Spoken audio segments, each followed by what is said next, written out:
Before the gods, before the earth, before even time, there was only chaos. But how did a void give birth to titans, monsters, and immortals who shaped the fate of mortals and the very fabric of our world? This is not just mythology.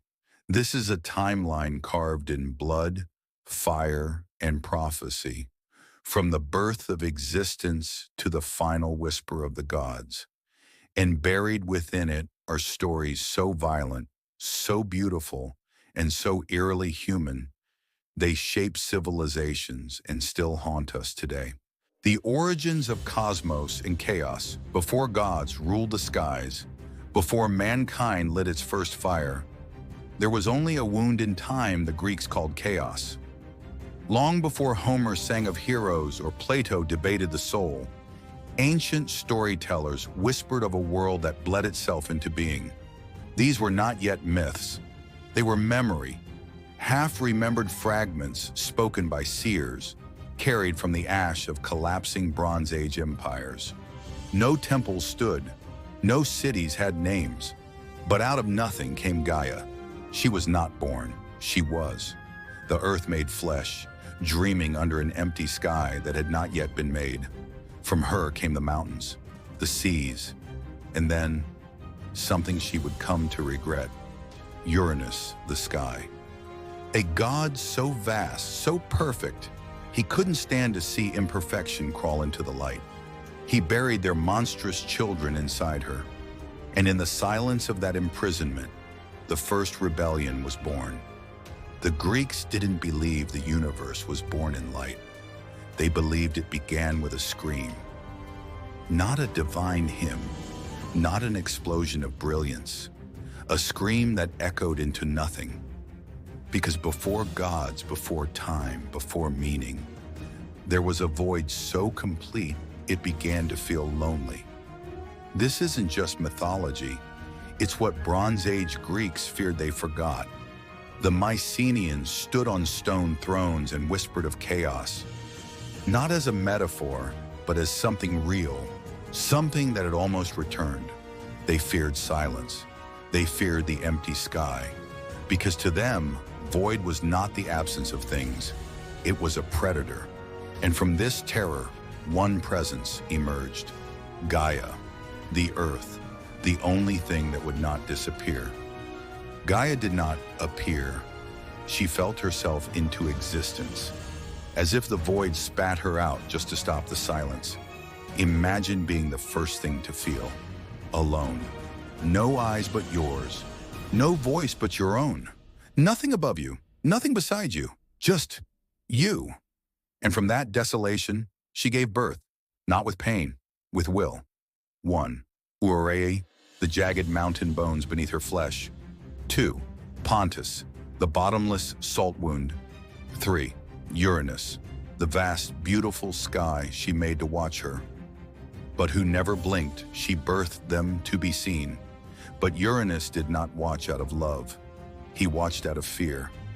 Uranus was not a partner. He was the sky made paranoid. When Gaia began to birth the strange ones, the monstrous, the forgotten, he recoiled. He looked at the Cyclopes with dread. He saw the 100-handed ones and felt shame. So he shoved them back inside her, not metaphorically, literally. He folded her womb into a tomb. She became a living grave for her own children. And Gaia? She didn't scream this time. She waited. This was the moment the Greeks built their entire worldview on: the betrayal between creator and creation. Because Gaia, the first mother, wasn't soft. She was the earth. She held still. She grew roots. And inside those roots, a plan was forming. One of her unborn sons, still buried in her belly, would rise, and he would bring a blade. The Greeks didn't start with gods who loved each other. They started with a mother who ordered her child to castrate the sky god who feared his own blood. What kind of god imprisons his own children inside their mother's body just because they were born different? Before Zeus, before Hera, before Olympus even had a throne, there was only fear, and a god who crushed the future before it could breathe. These myths emerge in the Bronze Age, when tribes worshipped primordial forces, not personalities. Gaia wasn't Mother Earth, she was Earth. Uranus wasn't the sky god, he was the sky, looming, all-encompassing, and oppressive. This isn't just mythology, it's a coded rebellion story wrapped in the skin of a god. A story passed down by people who feared their rulers, but couldn't name them outright, so they named the sky. Gaia didn't give birth for glory, she birthed because she was alone. And lonely gods create strange things. Uranus rose from her longing and became her jailer. He hovered, not out of love, but to control. What will you give birth to next? What will they become? His fear wasn't baseless. Her children were powerful. 1. The Cyclops with a single eye, perhaps to see through deception. 2. The Hecatoncheires, with 100 arms, perhaps to strike from any direction. But they were born different. So Uranus did what many tyrants do. He called them monsters and buried them alive. Their cries weren't heard, they were felt. Each night Uranus descended, not to love, to reassert ownership. But Gaia had stopped being a lover. She became a strategist, and one child listened in the dark, Cronus. He wasn't the strongest, he wasn't the loudest, he was the most patient. She didn't need a hero, she needed a weapon. She gave him a sickle, not forged by flame, but by stone, rough, ancient, silent. He would not confront Uranus, he would ambush him, and when the sky reached down to claim the earth again, the earth struck first. But when Cronus cut down his father, something spilled from the sky. Not just blood, but vengeance. And from that blood were born creatures even the gods feared. If your father imprisoned your siblings for being born different, would you be brave enough to strike him down, or would you become him? Time is a blade, the rise of Cronus. Would you mutilate your own father if it meant ending centuries of cosmic rape? Because Cronus did, and the world never healed from it. Long before the gods, before Zeus, Hera, even Hades, there was only sky and earth. But the sky wasn't the heavens, and the earth, she wasn't grateful. This was not a love story. It was invasion by a god who never asked. Every night Uranus returned, not with lightning, but with silence and weight. Gaia wasn't just the earth, she was womb and tomb. And what do you do when even death can't stop the thing that violates you? Gaia didn't cry, she sharpened. From her own bones she carved a weapon, not of mercy but of memory. She didn't beg her sons. She whispered, "Which of you will make him bleed?" Only one answered, Cronus, the youngest, the quietest.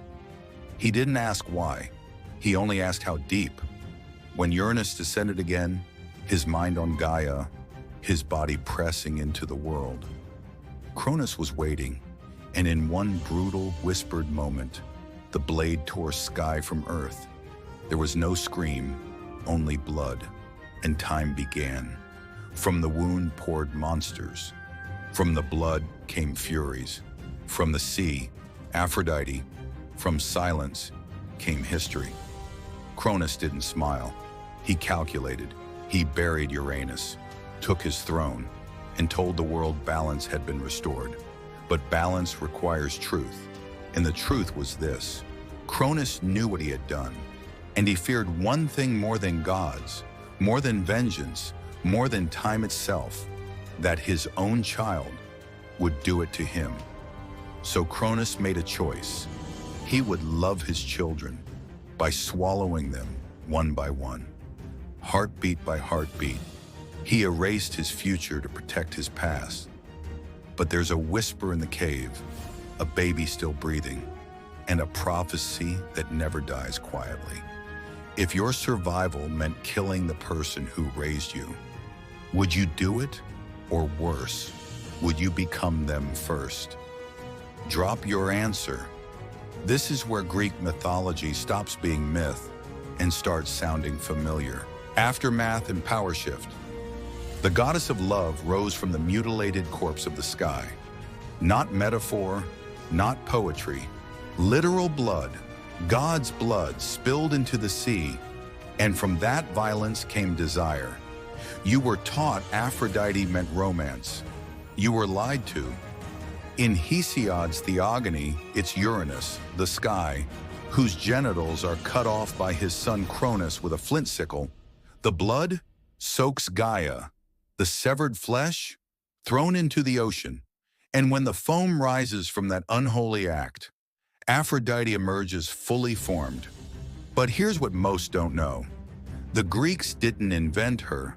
She's older than the myths. Aphrodite echoes Astarte of the Phoenicians, Ishtar of Mesopotamia, goddesses of love, war, death. And in some traditions, she feeds on hearts. She is not innocent. Her smile is prophecy, and her beauty isn't grace. It's an invasive force, one that seizes will and tears apart order.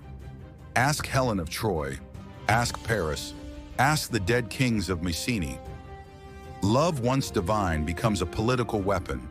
Cronus doesn't realize it yet, but this beautiful thing he ignores, she'll one day spark the war that ends his dynasty. In Athens, she was called Aphrodite Aurea, Aphrodite the warlike. And in Sparta, her temple didn't feature doves or roses. It featured chains, because they feared what she brought: obsession, madness, jealousy, not just attraction. In myth, she seduces gods. In cult, she binds mortals. And in ritual, her power is invoked to control armies, not lovers. But she is just the beginning, because from this bloodline, from this crime, will come Zeus, Hera, Athena, Ares, and eventually the world will burn in a war of love. A 10-year siege will begin with a kiss. And the one who started it all? She's already walking ashore. If the most beautiful thing you've ever loved was born from violence, would you still trust it? Or has beauty always been a kind of trap? Divine succession in the making of Olympus. How do you kill time itself? Cronus didn't just overthrow his father. He unplugged the sky, spilled heaven's blood, and swallowed the future to stop it from coming. But there's something he never learned. The more you try to control fate, the faster it arrives. The Greeks didn't write their myths in temples. They whispered them in marketplaces, wove them into funerary rituals, and carved them into drinking cups. And in every story, the message was clear. Power is always borrowed, never owned. Cronus ruled the cosmos after castrating Uranus with a blade his mother forged. But victory came with prophecy, a curse of succession. One of his children will do the same to him.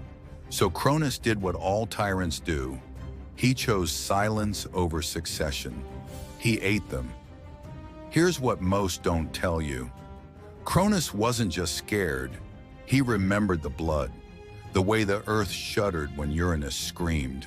He didn't want to be overthrown. But more than that, he didn't want to become the father he murdered. So he made himself worse. What do you fear more? Becoming your parents or being replaced by your children? You've heard the story. Rhea hides baby Zeus. Cronus eats a stone. But here's what you weren't told. The goat that fed Zeus, Amalthea, her horn broke off, and it became the cornucopia, the symbol of endless abundance. Zeus didn't just survive. He was raised by excess, by nature, by chaos. He became the opposite of Cronus, open-handed, or so it seemed. By the time Zeus returns to face Cronus, the world has changed. He doesn't want revenge.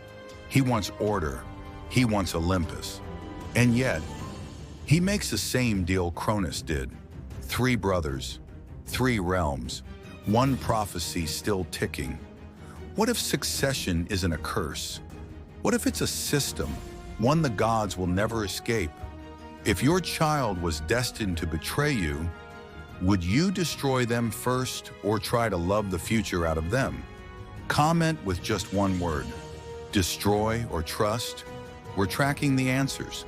How far would you go to keep your empire? What's worse than a god who devours his children? A god who devours them because he believes time itself is his enemy.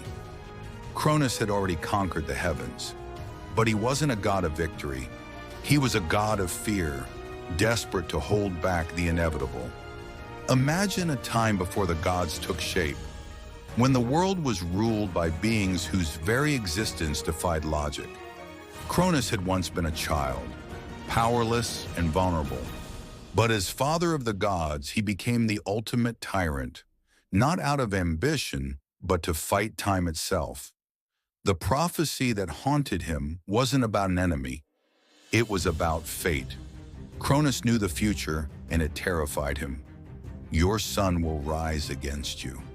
But what if Cronus's true fear wasn't the prophecy? It was his inability to control time. Cronus ruled with precision. He divided day from night, life from death, past from future. But as time faded, so did his control. When Rhea, his wife, gave birth to their first child, Cronus didn't see a newborn. He saw a time bomb. The only way to stop it: swallow the future whole. First Hestia, then Demeter, Hera. One by one, his children were consumed, erased from history.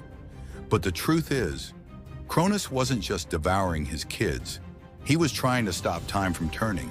Because what's time to a god, if not the ultimate enemy? And then came the last child, Zeus. Rhea's deception was a mother's cry for help, not a simple trick. But it wasn't just about saving a child. It was about defying a god. Cronus wasn't just a tyrant. He was a prisoner of his own fear. Rhea fled to Crete, the one place Cronus would never look. Here she wrapped a stone in swaddling clothes, and when Cronus devoured it, he didn't realize the child was already growing. In this moment, time shifted, but at what cost? Here's something few know. That stone Cronus swallowed didn't just disappear. It was later spit out.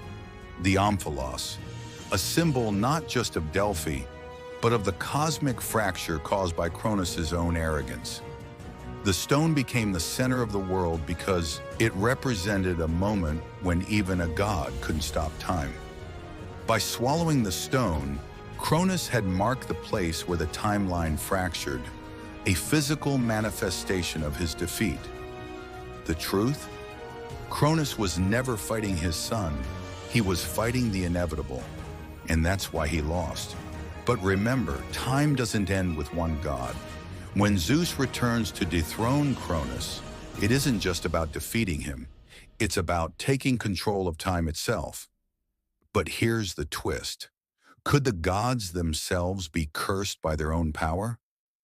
If you were the king of the gods, and your power came from controlling time, would you let go of it or hold on until it destroyed you? Was Cronus a tyrant or just a god who feared the future? How would you stop the inevitable? The birth of Olympus, gods, prophecies, and the struggle for power. In a world where gods devour their own children, one child was spared, but only to become a monster himself. Hidden deep within the caves of Crete, a future king was nursed by a goat and a nymph, far from the powerful gods who feared him. But what if the gods weren't just afraid of his power, but of his inevitable betrayal? Can a god raised in secret ever escape the blood-stained hands of fate? Before the rise of Athens, before Zeus ever saw the mighty walls of Olympus, the gods were governed by fear.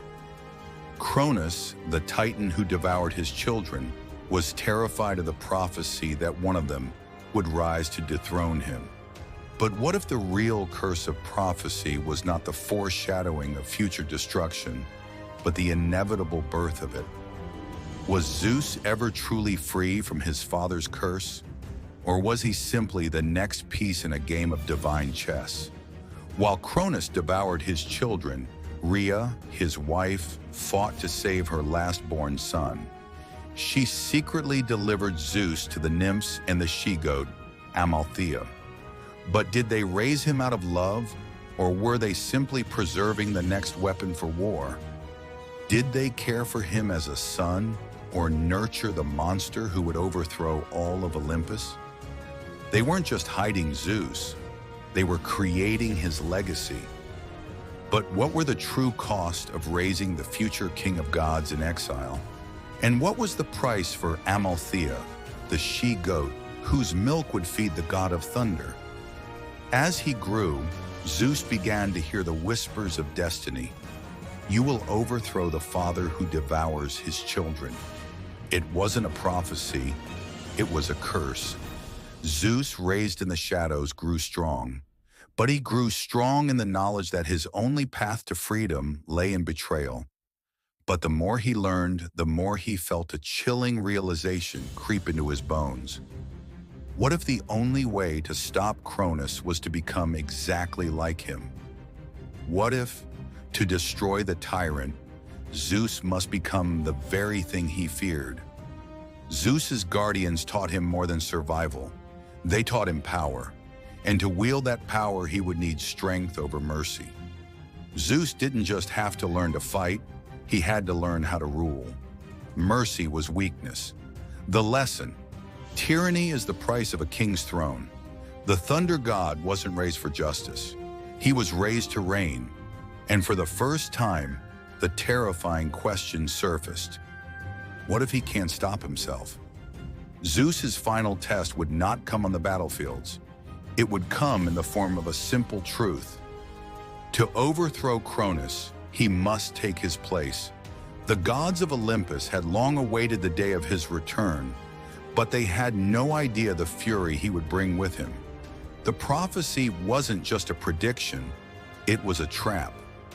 Zeus wasn't just a liberator, he was the next stage in a cycle of divine vengeance. Would Zeus free the gods, or would he become the tyrant? And if he does, what's left of Olympus? What if the very prophecy that saved Zeus was the thing that condemned him? Is Zeus really the hero, or is he just another puppet in a cosmic game of fate and blood? What if, in the end, Zeus's rise to power isn't the salvation the world expected, but the beginning of a far greater tyranny? If you were Zeus, would you embrace the prophecy or try to break free from it, knowing the price would be your humanity? War of the Titans, the Titanomachy. What if the war to destroy a tyrant only led to the birth of another? Could the gods themselves be doomed to repeat history? This isn't just the story of a battle for Olympus. This is the story of a power struggle so vicious it would leave a mark on the universe forever. When Zeus frees his siblings, the war against Cronus begins. But what if Zeus is no savior? What if the gods are just another incarnation of the very tyranny they despise? The Titans ruled for eons, towering above the gods in power and fearsome presence. Cronus, the king of the Titans, saw his children as a threat to his rule and swallowed them whole to prevent them from ever rising up. The gods were thought to be nothing more than figments of prophecy, but they were born into a world where survival meant betrayal. Yet one child slipped through the cracks: Zeus, hidden away by his mother Rhea. Raised by the mysterious Amalthea, a goat goddess who nurtured him in secret caves, Zeus's power grew in silence. But as he learned of his fate, a chilling realization dawned. To claim the throne, he must wage war against his own father. But here's the twist. Cronus wasn't the only one fearing the rise of new gods. There was an even darker force at play, manipulating the battle from the shadows. What if this war wasn't only about the gods versus the Titans, but about a deeper, forgotten conflict over who truly has the right to rule?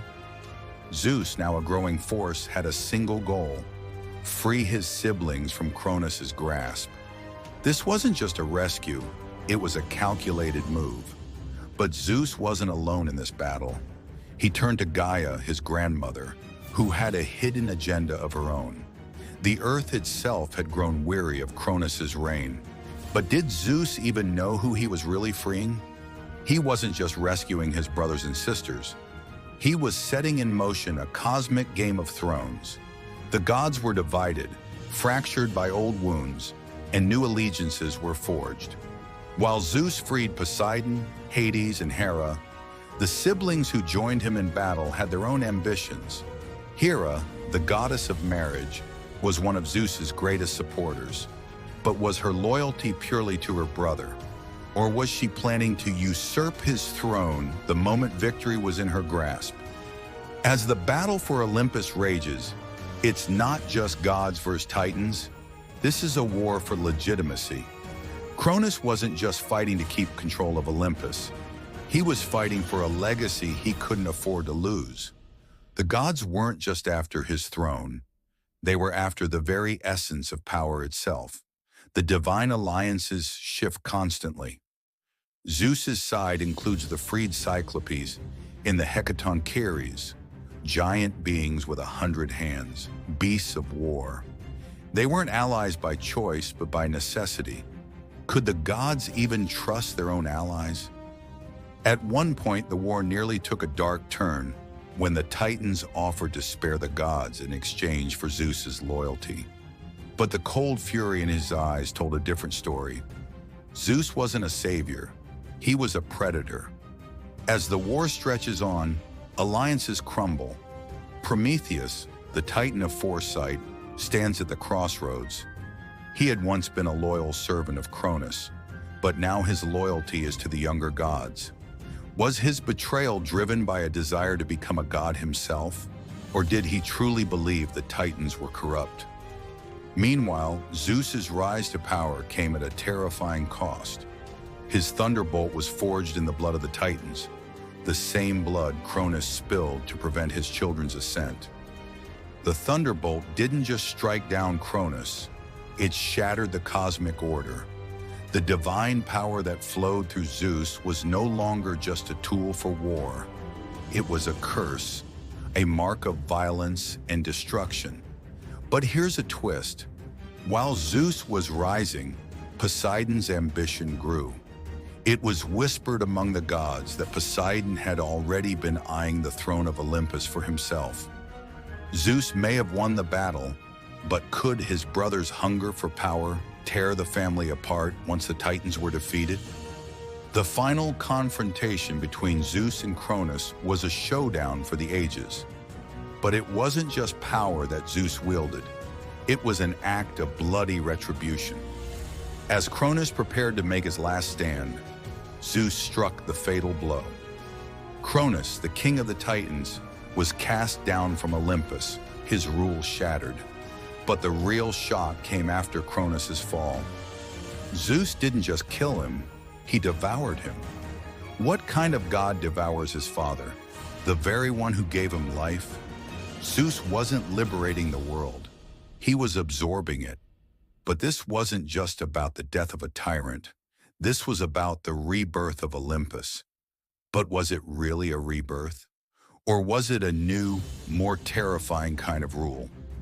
In the aftermath of the battle, the gods stood victorious, but the truth about their victory was more unsettling than anyone imagined. Cronus may have been overthrown, but the cycle of power and violence had only just begun. Zeus and his brothers divided the cosmos. Hades ruled the underworld. Poseidon took control of the seas, and Zeus claimed Olympus. But at what cost? As the gods began to rule, new prophecies emerged. The very actions they took to destroy Cronus would ensure that they, too, would face the same fate. Was the new divine order truly free from tyranny, or was it just Cronus' legacy with a new face? Zeus may have won the war, but at what cost? Will the gods fall into the same cycle of destruction they sought to escape? Or will they truly change the fate of the cosmos? After Zeus killed Cronus, do you think his reign will be any different from his father's? Will the gods continue the cycle of power struggles and betrayal?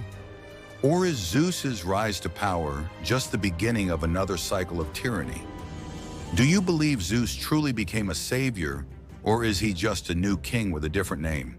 Aftermath, a new order. The gods have won, but victory comes with a terrifying truth. Even the Olympians can't escape the cycle of power and betrayal. Olympus stands victorious, but is it truly secure? Think you've seen the end of the war? Think again. The Titanomachy is over, but the battle is far from finished. Zeus has claimed the throne of Olympus, but the gods who helped him win are uneasy, their hands still stained with the blood of the Titans. The Olympian reign may have replaced the Titans, but there's an unsettling truth. Power breeds more conflict. The ancient gods, prisoners of Tartarus, whisper in the dark, their vengeful spirits far from quelled. Poseidon and Hades, though rulers in their own right, are far from content with their share of the cosmos. Zeus, crowned as king of Olympus, holds his throne, but even he knows that it won't last forever. His brothers, Poseidon and Hades, each have their own designs, their own visions for power, and they will not be content as mere subordinates. Meanwhile, Hera, once a victim of Zeus's overwhelming will, feels the seeds of revenge sprouting deep within her. The Titans are imprisoned, but their influence remains, lurking like shadows, waiting for the right moment to break free. What would happen if the Titans had more allies than the Olympians thought? What if their prison isn't as secure as Zeus believes? Victory, as it turns out, is a poison, and Zeus is drinking it slowly. The Olympians' ruling seat is a throne of frailty, constantly teetering on the edge of collapse. While they have seized control of the cosmos, there's a deeper psychological cost to their domination. Poseidon's jealousy simmers beneath the surface. He may rule the seas, but what does that mean when you've seen the heavens fall? Meanwhile, Hades, shunned by both the gods and the mortals, feels the crushing weight of his rule over the underworld. He's forgotten by the living, his name whispered only in fear. But in that isolation, Hades gains power. He knows secrets others cannot fathom. And in that silence, a seed of rebellion begins to grow. Could Hades rise again as the one who rules the underworld and the realm of the dead? Just as the Olympians celebrate their victory, a strange prophecy emerges from the depths of Tartarus. The Olympian reign will fall when a Titan returns, and with him, the souls of the forgotten gods. Who could this be? As the gods of Olympus look to the future, they realize that the past is not finished with them. The echoes of the Titanomachy are not over. They are only just beginning. Who do you think is the real threat to Zeus's rule? His fellow Olympians, or a new Titan rising from the shadows? How long do you think the Olympians' rule will last before their own internal conflict destroys them? The human experiment begins. Imagine waking up to a world where your very existence is an experiment. You were never meant to survive. The gods crafted you, not to thrive, but to fail. And they're watching, waiting for you to break. The year is uncertain, lost to time. The universe, cold and indifferent, is ruled by the gods of Olympus, creatures of unimaginable power. Zeus, a newly crowned king, envisions a world under his rule. But there's a whisper among the gods. Prometheus, once a Titan now loyal to Zeus, is disturbed by the cosmic indifference to mortal life. He sees the gods' plan. Humanity, weak, frail, and created as pawns, is not to be allowed to rise. But Prometheus is defiant. What if they could be more? And then something unimaginable happens. At the command of Epimetheus, the first humans are born, not of divine wisdom, but of error and haste. They are naked, without weapons, without gifts of the gods. No wings to fly, no claws to hunt. They are mistakes, born only to struggle and die. The gods don't care, but Prometheus sees them differently. He secretly defies the gods, stealing the fire of the heavens. This fire, he believes, could make them strong, give them purpose. But what Prometheus doesn't know is that the gods might have been waiting for this, waiting for him to ignite the spark of rebellion that would eventually consume everything. Zeus's response is swift, cruel. He sends Pandora, a living weapon, to Earth. Pandora's box is a gift, one that holds the key to humanity's destruction. Inside it is not just suffering, but a secret the gods have kept from mankind, a fatal flaw embedded into humanity's very soul. The box is opened. Out pours suffering, greed, death, but also a strange, almost twisted form of hope. The gods are not merciful. They want to watch as humanity breaks. Their cruelty has a purpose. How far will they go before they break free? Pandora, the first woman, wasn't just a punishment. She was a test, and humanity's response will define them. As humanity suffers, Prometheus realizes that he is not just defying Zeus, he is defying fate itself. The fire he gave them is no simple gift. It's a weapon, a catalyst that will either lead to their salvation or their complete destruction. And yet, humanity doesn't falter. They begin to rebuild, to create. But can they create without losing themselves? And even as the humans grow, even as they fight, Prometheus knows the price he will pay. Zeus will cumber him, not just as a punishment, but to erase the very memory of his defiance. Will the gods' cruelty finally break Prometheus? Or will the fire he ignited consume them all? But what if the humans were never meant to win? What if the fire Prometheus gave them wasn't a gift, but the first strand in a cosmic web designed to entrap them all? The gods may have created them, but their ultimate role in the cosmos is far from clear. Humanity is caught in a game where the rules are controlled by those who see them as nothing more than pawns. But what if the humans' desire to break free is the most dangerous thing of all? Are the gods playing with fire, or are they testing their own creation? If the gods gave you a spark of hope, knowing it would eventually burn you, would you still use it? Or would you reject it and live in the dark, safe from their manipulation? What would you do? Prometheus the rebel. What if everything you thought was a gift, the very fire that gave humanity life, was stolen under the gods' noses? But there's more. What if the real punishment wasn't the chains and the eagle pecking at his liver, but the inescapable fact that Prometheus knew exactly what was coming and chose to suffer for us anyway? The gods created the world, but it wasn't as perfect as they wanted us to believe. Prometheus, a titan, saw a flaw in their plan. Humans were too weak, too fragile to survive in the world that the gods made. They were essentially unfinished creations. No fire, no tools, no power of their own. Just helpless creatures destined for misery. But Prometheus had a vision that no one else did. He saw potential in them. They were like the gods, only better. But there was one thing the gods didn't want them to have: the ability to rise. Humanity wasn't supposed to be powerful. They were meant to be weak and docile, tools for the gods. But Prometheus, seeing this, couldn't bear it. So he did the unimaginable. It wasn't just about creating humans from clay. That was the easy part. Prometheus gave them fire, a divine spark, but with it came the ability to reason, to create, to destroy. And that's where things get truly dangerous. What's rarely told is that Prometheus didn't just create humans. He improved them. He gave them more than just warmth.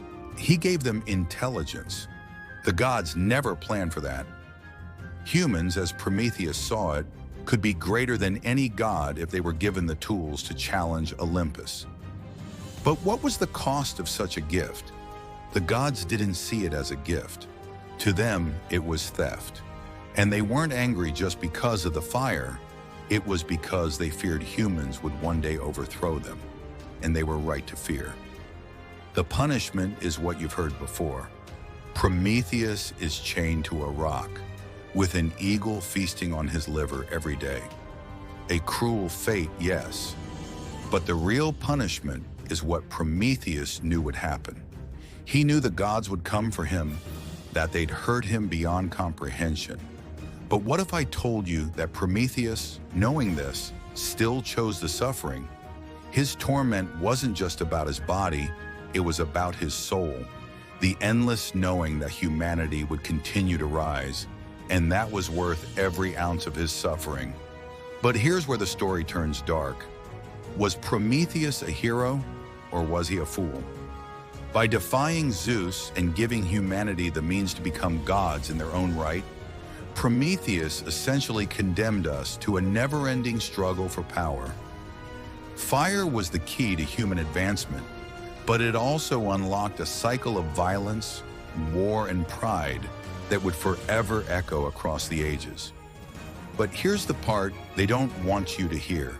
Prometheus wasn't just saving humanity. He was helping them compete with the gods, to usurp Olympus.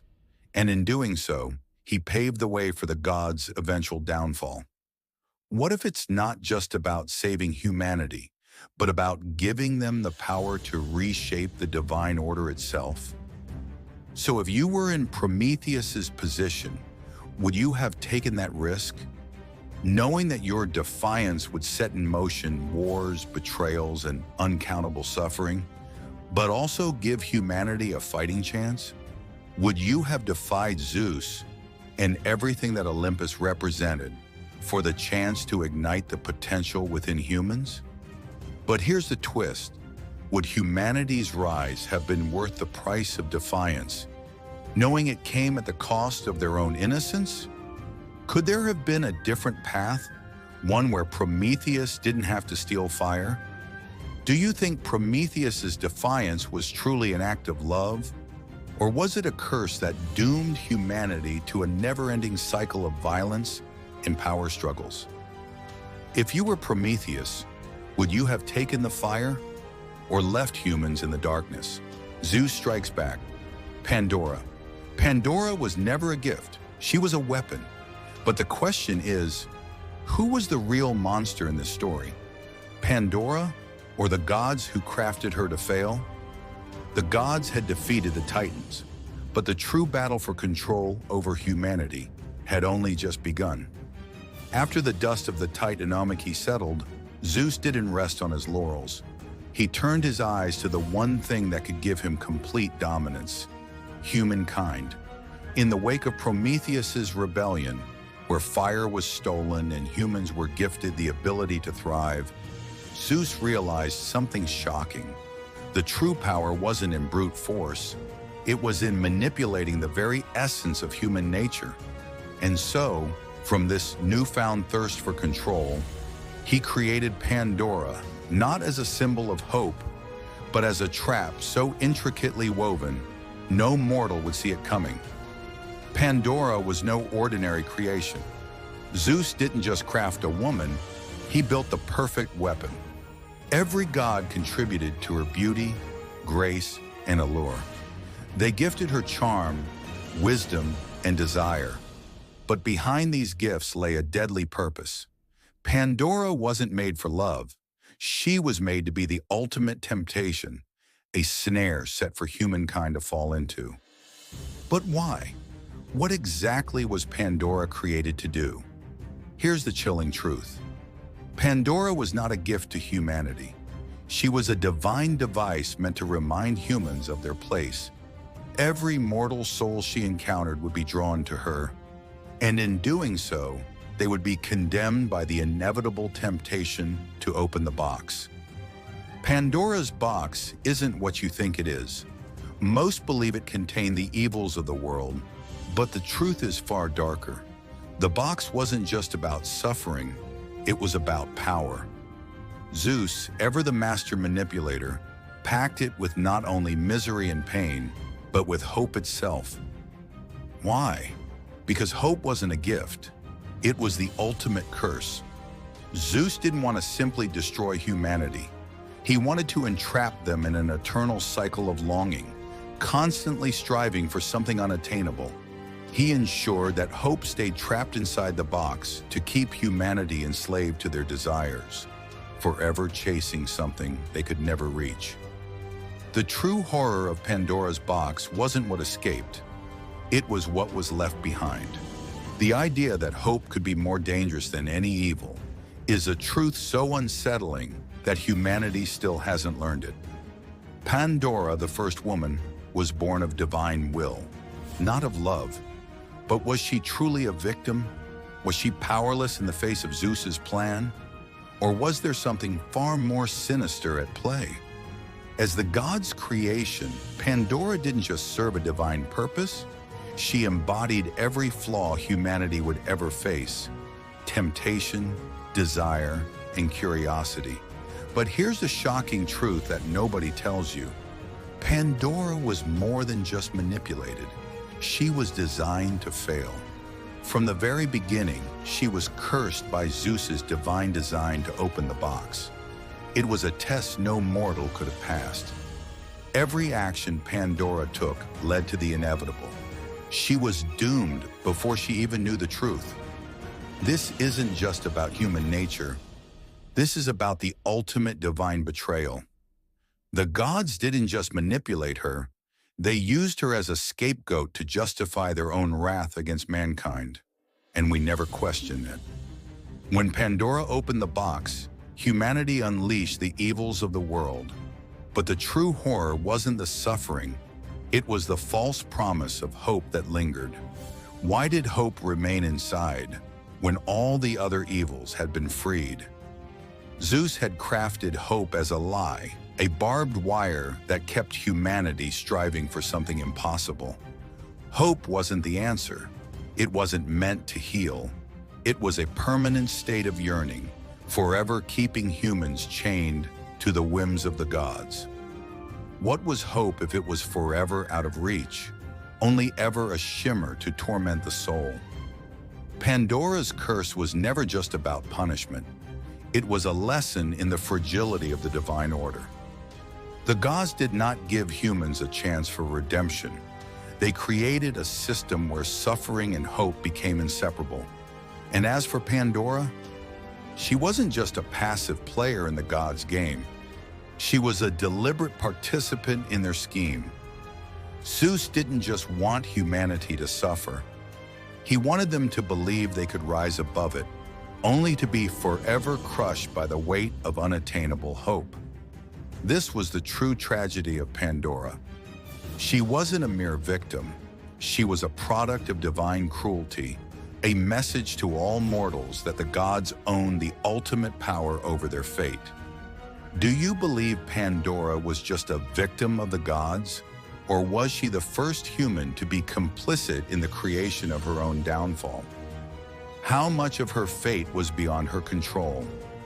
And in the end, was hope truly a gift or a weapon designed to keep us chained forever?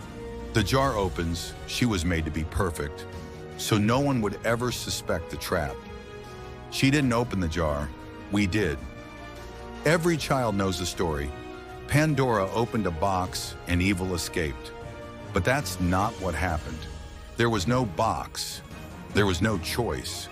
What there was a plan, one designed by Olympian tyrants to make sure humanity would never trust a woman again. And the terrifying part? It worked. The time, just after the Titanomachy. The gods had won, but fear lingered.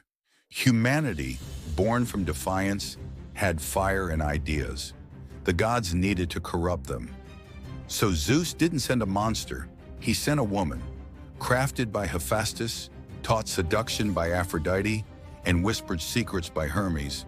Pandora wasn't a gift. She was a ticking bomb wrapped in silk. The jar she carried, It wasn't hers. It wasn't even meant to be opened. Until the gods were ready to rewrite history. In the earliest Greek, it wasn't a box. The term is pythos, a funerary jar often used for burying the dead. So what was really buried inside? And who wanted it unearthed? They told us she was curious, but Hermes gave her deceit. They told us she defied the gods, but the gods had hard-coded rebellion into her very being. When the jar opened, it wasn't an accident. It was a ritual. Out came fear, pain, death, hunger, disease, things no one had ever known before. But here's the horror. These weren't curses created by the jar. These were tools of divine control. The Olympians released them to make humans weak, dependent, desperate, afraid. And at the bottom of the jar was hope. In some ancient Orphic texts, hope is portrayed as Elpis, not salvation, but false prophecy. The final trick, a reason to endure oppression. So was hope humanity's light or its leash. Here's what the Olympians never expected. People remembered, not the jar, not Pandora, but the feeling that something had been taken from them, that life was not meant to be this hard. What if the jar was never meant to be opened? Because it was already empty. What if the gods gave humanity evil and blamed it on a woman so that no one would ever question them again? Every myth after this one is built on the same lie. The gods are good, women are dangerous, and pain is your fault. Ask yourself, if you could return to that moment when she touched the jar, would you stop her? Or would you want to see what's really inside? Comment your answer. But be honest, would you open it? The Great Flood. Pandora was the warning. The flood was the execution. Most people think the gods were angry, that Zeus was disappointed. But what if he was afraid? The first humans weren't sinners. They were rebels. And worse, they were learning. Then came the flood. The myth begins after fire is stolen, after Pandora, after the world is already unraveling. But few ask the real question. Why would a god destroy his own creation? The answer lies in a forbidden fragment from Hesiod, long dismissed as apocryphal. They built towers not of stone, but of memory. The gods could not endure their gaze. This was a species remembering too much. And Prometheus was still whispering. Early mythographers claimed Deucalion and Pyrrha didn't pray to Zeus. They ignored him entirely, instead calling on Themis, goddess of divine law older than Olympus. And it worked, she answered. The earth was dead, sterile. Zeus wanted it to stay that way. But Gaia, the first mother, however, betrayed him. She told Deucalion and Pyrrha to throw her bones, stones. From them came a new breed of man, not divine, not fiery, but silent, obedient, and slow to awaken. What no one tells you, the children of stone couldn't dream, not like the first ones did. Their minds weren't wiped, they were reprogrammed. The earliest Athenian cult rituals for Deucalion weren't about survival. They were funerary rites for an older species. But one fragment of fire survived, and it hid, not in the sky, but in a woman. One of Pyrrha's daughters bore a child whose dreams were described as burning with God's memory. This child would spark the second rebellion, the secret war of divine bloodlines that never made it into the popular myths. We've been told the Olympians reign eternal, but in mystery cults across ancient Phrygia, they whispered of another coming flood. One that wouldn't be water, it would be fire, returning to claim what was stolen. And here's what they never told you. The gods didn't flood the world because humans failed. They did it because humans were succeeding. Tell me the truth. If you knew your species had been reset before, not by nature, but by design, would you want to wake up? Or would you rather stay the way the gods made you? Let them wrestle with free will versus ignorance, comfort versus truth. The rise and trials of heroes. Heroes weren't born to save the world. They were born to protect the gods from the truth. After the Titanomachy, the earth is shattered. Chaos brews beneath its crust. The Olympians rule, but not with control. They rule with fear. Every generation born after this new order bears a mutation, not biological, but symbolic. Trauma runs through their myths like a fault line. The gods need mortals to believe in their perfection, but their victories, staged, their heroes, diversions. A fragment from the Hesiodic catalog describes Perseus not as a monster slayer, but as a purifier of divine pollution. His true task, erase the remnants of Cronian cults still loyal to the old gods. But what happens when a hero learns he was created not to win, but to forget? Deconstruct the 12 labors. Each was not a test, but a cover-up. The Hydra, it guarded the last oracle of Gaia. The boar, a symbol of an older earth cult, too powerful to kill directly. The original labor list had 13 entries. The 13th was struck from the Delphic temple stone, allegedly involving a ritual meant to kill a god, not a beast. Hera didn't hate Heracles. She feared him, because he was the only one not afraid to ask what the gods were hiding beneath the earth. He found it, and it drove him mad. You think the hero wins? Look again. 1. Jason lost everything. 2. Achilles knew he'd die and went anyway. 3. Theseus abandoned Ariadne and wandered lost. 4th. Odysseus came home to a house that had moved on. Just like today's celebrities, activists, and icons. Burned bright, then buried. What if all of it? Pandora, Prometheus, the flood, the heroes was just a cosmic maintenance cycle. A reset button the gods hit every time the truth comes too close. You're handed strength, purpose, and destiny, but only if you don't ask questions. So here's the question. If you learn your entire life was someone else's myth, would you fight to rewrite it or stay a hero in someone else's story? Prophecy and Perseus. They say fate is blind, but the first prophecy in Greek myth ends with a dead king, a discus, and a funeral turned execution. That's not fate, that's design. King Acrisius of Argos isn't afraid of death. He's afraid of irrelevance. No male heir, a dwindling dynasty. So he consults the oracle. The prophecy is surgical. You shall die by the hand of your daughter's son. What comes next isn't panic. It's code lockdown. He doesn't kill Danae. He turns her into a controlled environment, a bronze chamber.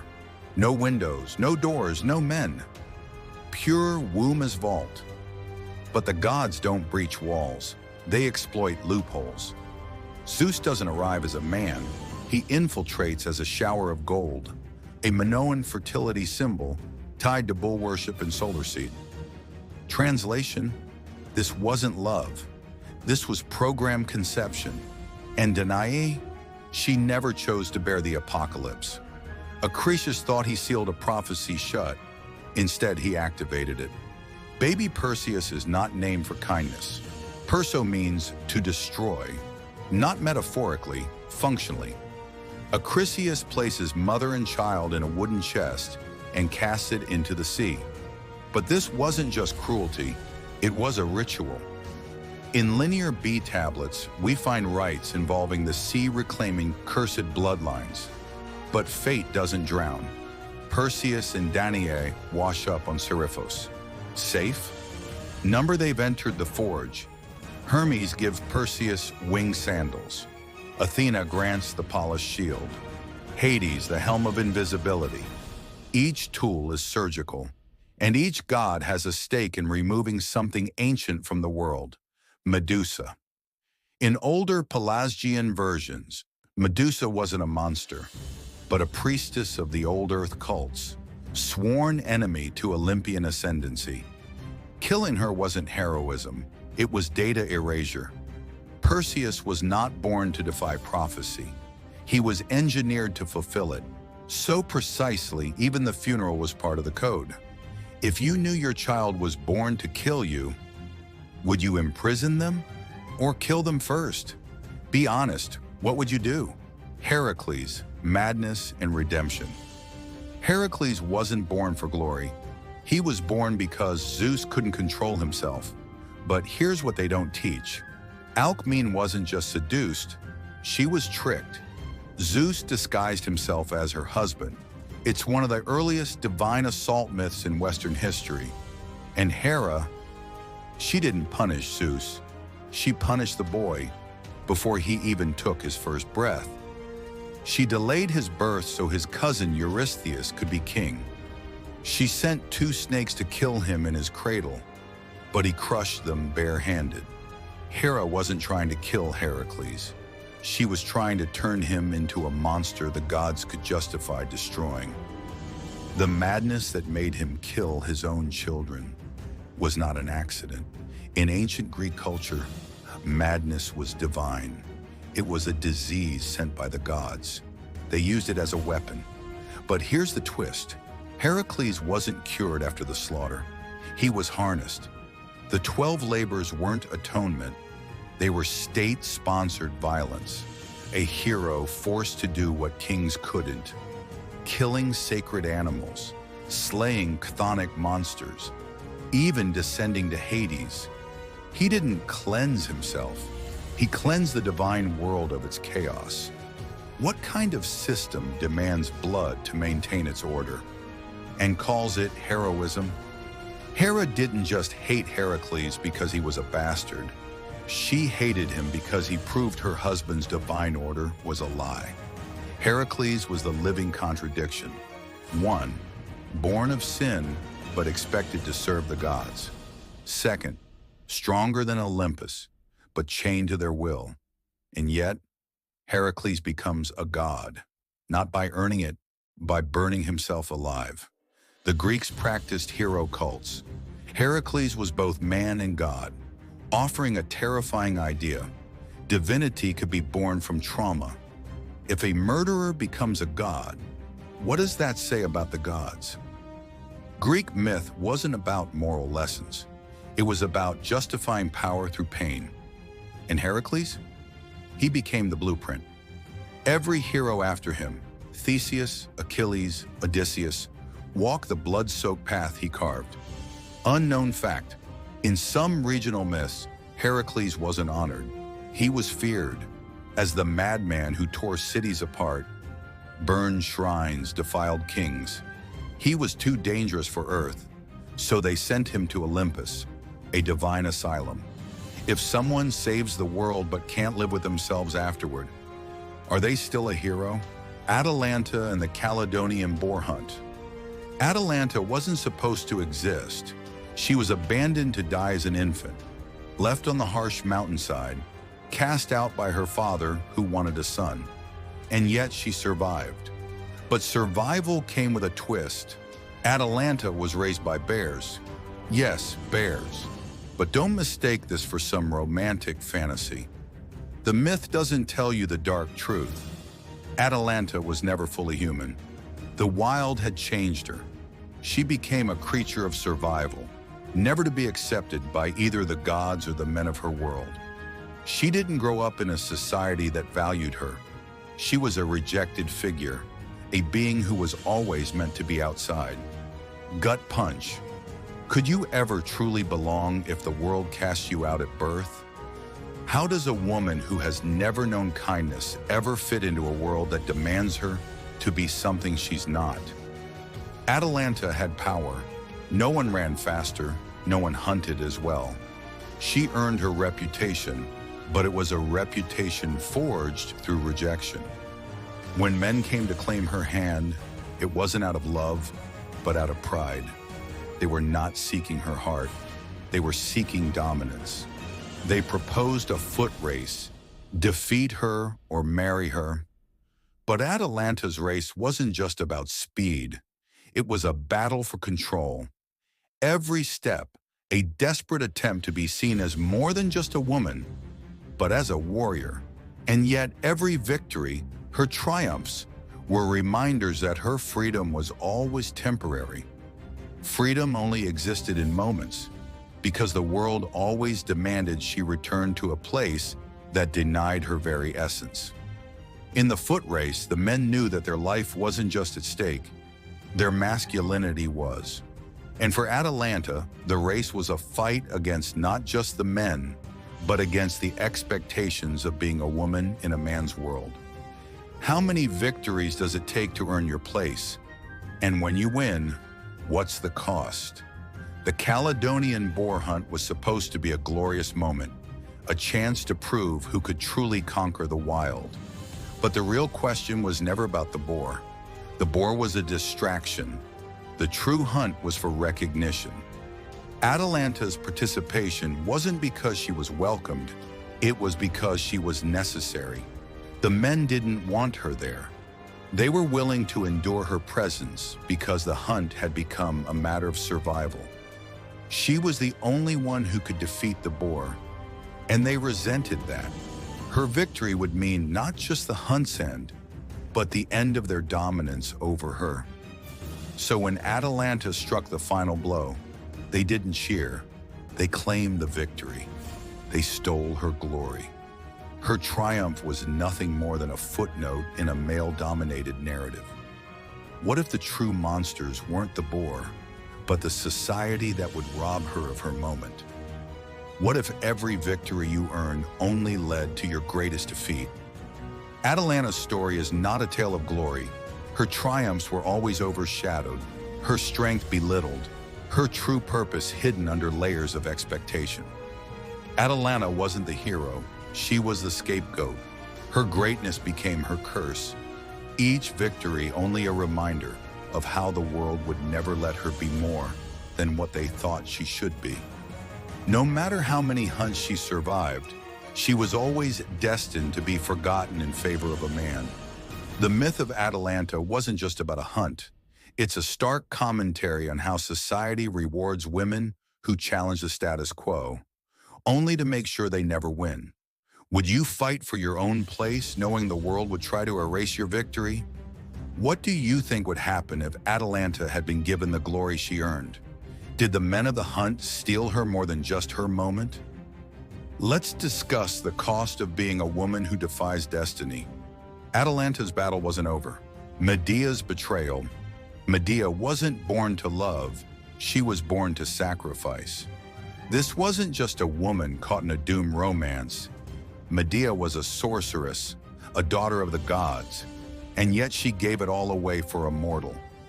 Jason, handsome, heroic, but blindly ambitious, arrives in Colchis with a single goal, the Golden Fleece. And in that moment, a terrifying question forms. What price would a goddess pay for love? But here's the kicker. Medea wasn't just helping Jason for love. She was helping him to escape the prison her father had built for her. And escaping that prison would come at a terrible cost.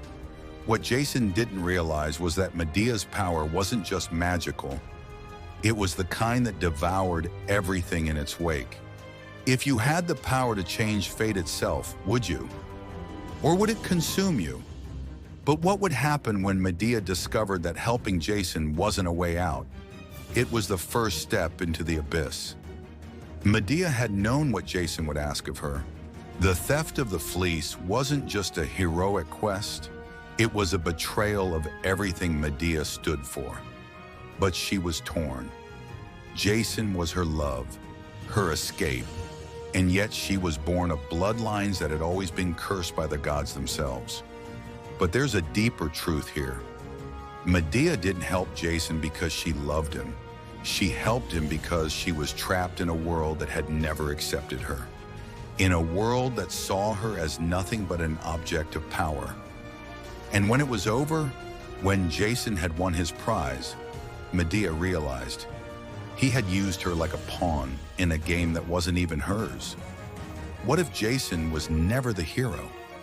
What if Medea had used him instead? Could this have been her ultimate revenge all along? But if Medea used Jason, then why did she help him steal the fleece in the first place? Was it to redeem him or herself? Medea's love wasn't just unconditional, it was destructive. Her life, her heritage, everything she had known, she sacrificed it all for Jason's selfish quest. But that wasn't the real betrayal.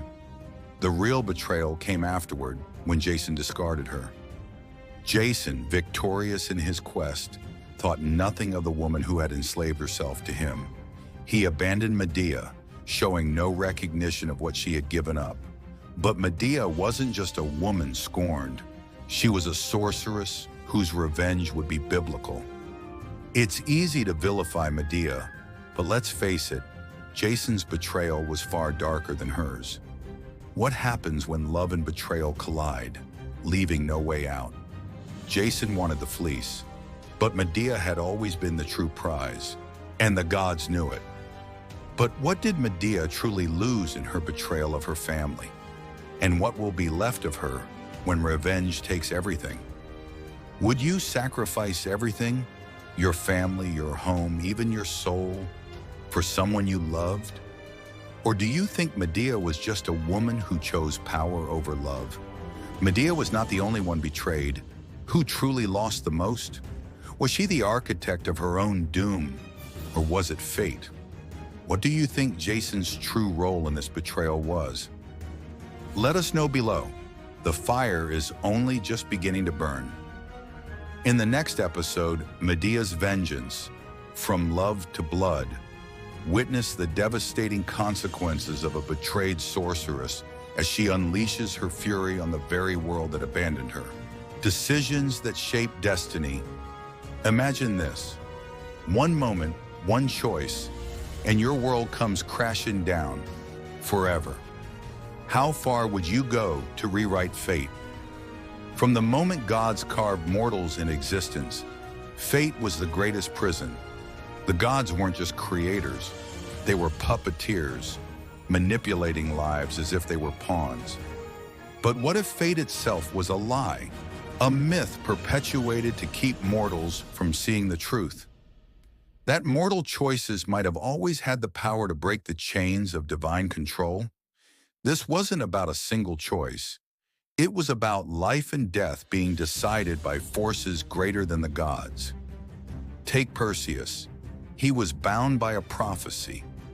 But what if he wasn't the victim of fate, but a pawn in a game bigger than the gods themselves? But then, what happens when one choice reaches beyond the gods, shattering everything in its path? Is it still destiny, or is it something worse? There is a darkness in choice that most ignore. Every action has a cost. Oedipus tried to outrun fate, but the harder he ran, the more he sealed his doom. But was his downfall truly a consequence of fate, or was it a self-inflicted wound, a choice to defy the inevitable? And then there's Medea. Her decision to betray her father, to abandon her home, was seen as a desperate act of love. But the cost of her decision? It wasn't just her future. It was the unraveling of an entire bloodline, a curse that would haunt her for generations. What if these heroes weren't just making tragic decisions, but were trapped in a labyrinth of choices designed by forces that controlled everything around them? Shocking twist. What if the gods were only manipulating their decisions to serve a purpose far darker than anyone imagined? Heracles, trapped between love and madness, made a choice that condemned him to an eternity of suffering. But was Heracles' tragic fate really about redemption? Or was it about a divine trap, a sacrifice for the gods to maintain control over the mortal world? When Medea betrayed everything she knew, was it truly her fault? Or was she just another pawn in the gods' twisted game of power and manipulation? This isn't just about fate. It's about sacrifice, about those who were forced into making choices that destroyed everything they once held dear. These weren't heroes. They were scapegoats, chosen for their flaws and manipulated into following paths of destruction. Would you have made the same choices as Oedipus or Medea? What would you sacrifice to break free from fate? Were their choices really their own, or were they forced into those decisions by the gods? What decision would you make if fate were yours to control? Let us know below. Next time, we dive deeper into the lives of Hercules, Medea, and Oedipus. But this time, we're exploring a shocking revelation. The gods weren't the real rulers of destiny. Humans were. Don't miss it. 1. Free will doesn't exist. The gods didn't control fate. They were just players in a much darker game.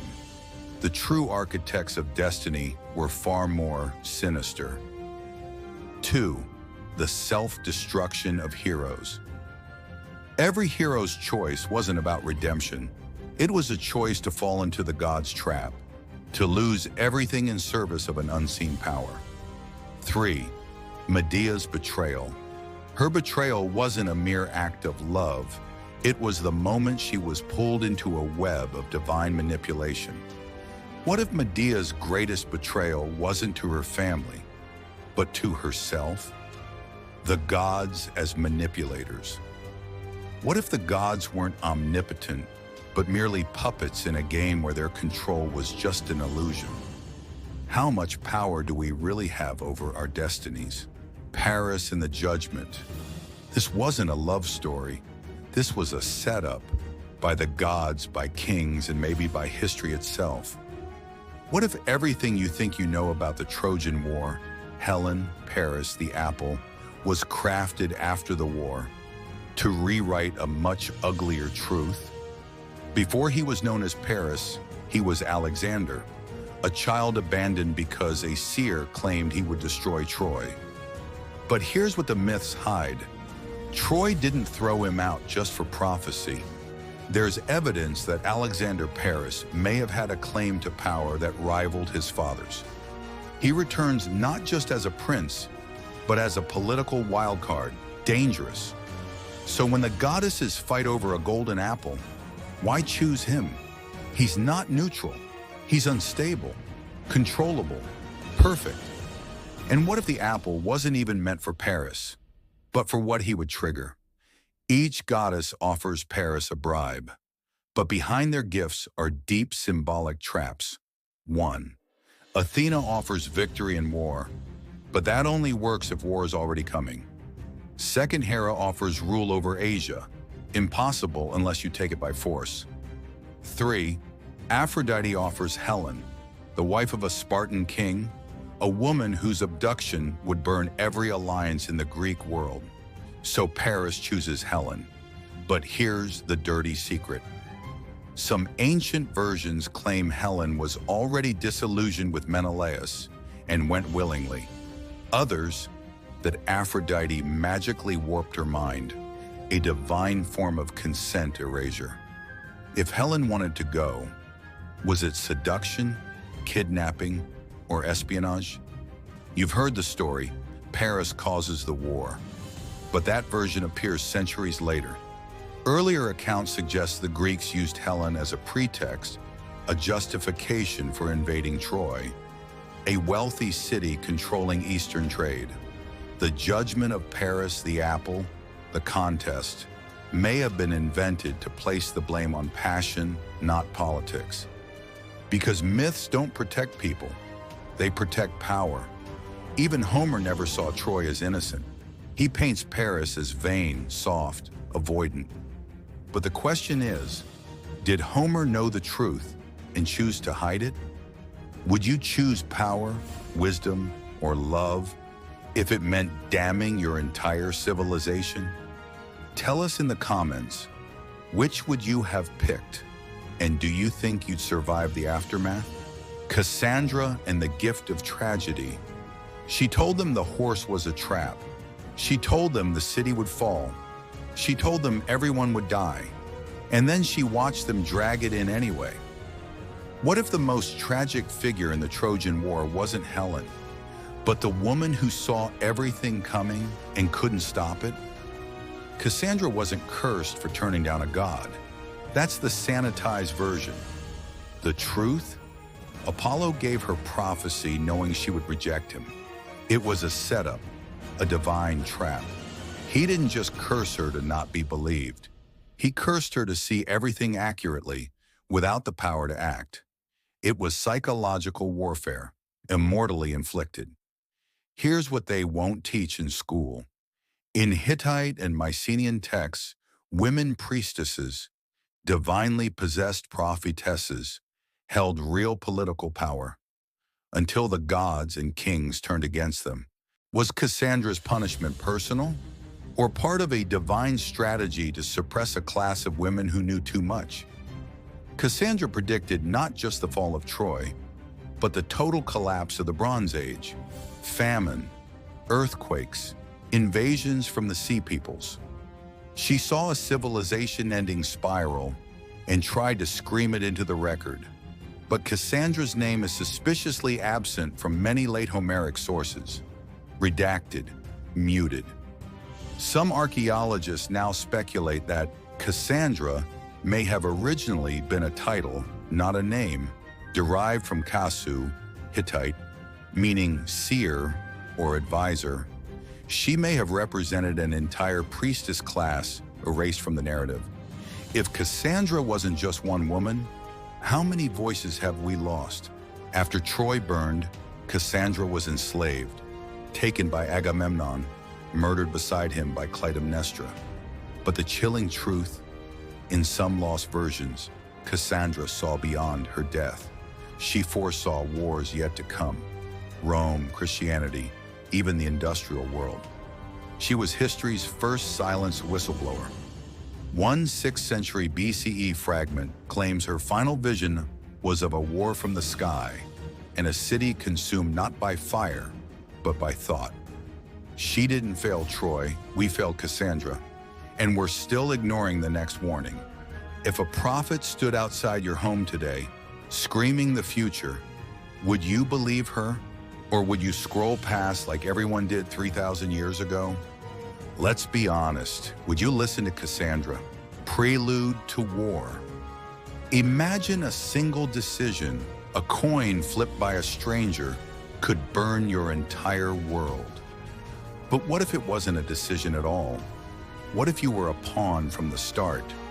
This isn't the start of a legend. This is a prelude to destruction. And it's not the gods that sealed Troy's fate. It's what happens when immortals gamble with humans for their own amusement. Welcome to the gods' game, the one they never wanted you to understand. It started with a forgotten wedding, an event meant to unite powers but instead tore the world in two. Peleus and Thetis, two gods uniting in a sacred marriage. But to Eris, the goddess of discord, this was nothing but an insult. She wasn't invited, so she threw a golden apple into the midst of the wedding guests. For the fairest, it said, a seemingly trivial act, a game. But this apple set the stage for a series of events that would burn an empire to the ground.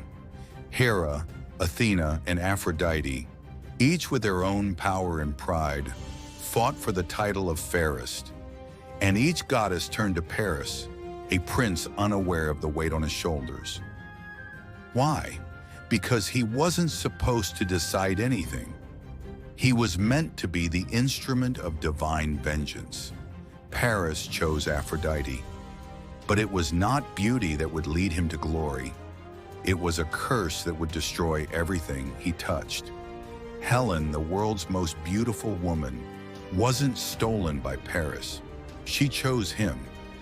But what if Helen's choice wasn't just about desire? What if she was manipulated by the gods? Some versions say she was bewitched by Aphrodite. Others claim she never truly left at all.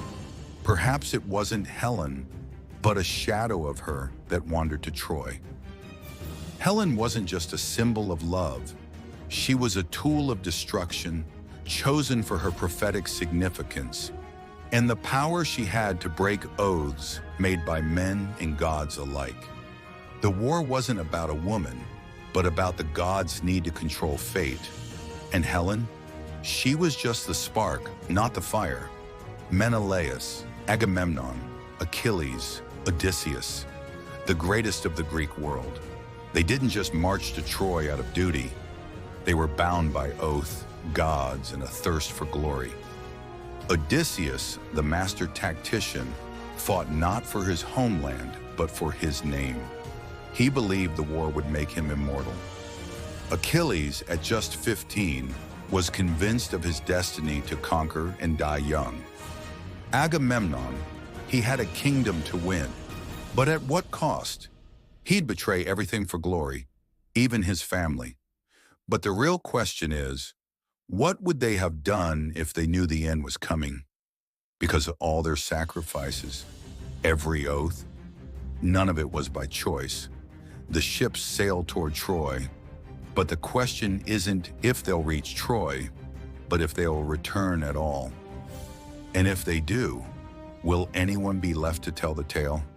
In the Hittite archives, there's a letter between King Alexandu of Wilusa, Troy, and the Egyptian pharaoh, which makes direct reference to a great war over control of the city.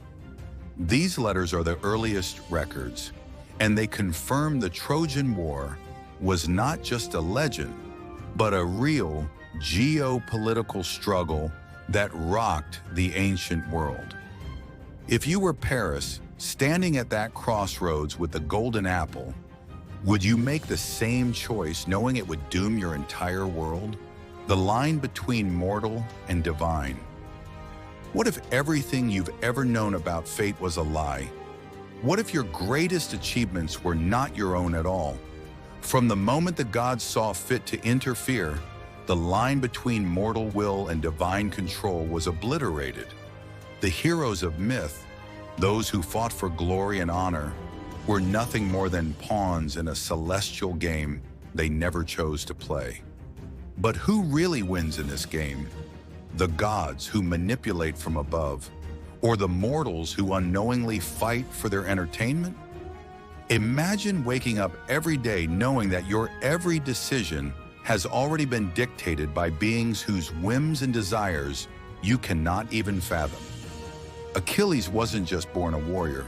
His very birth was the first step in a carefully laid out divine plan.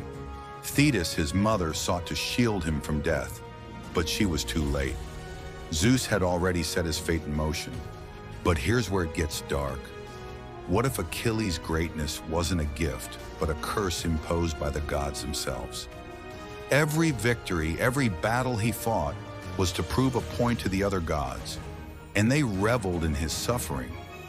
His death was already predetermined, and it wasn't the choice of a mortal man, but the whim of a god who wanted a legacy of suffering.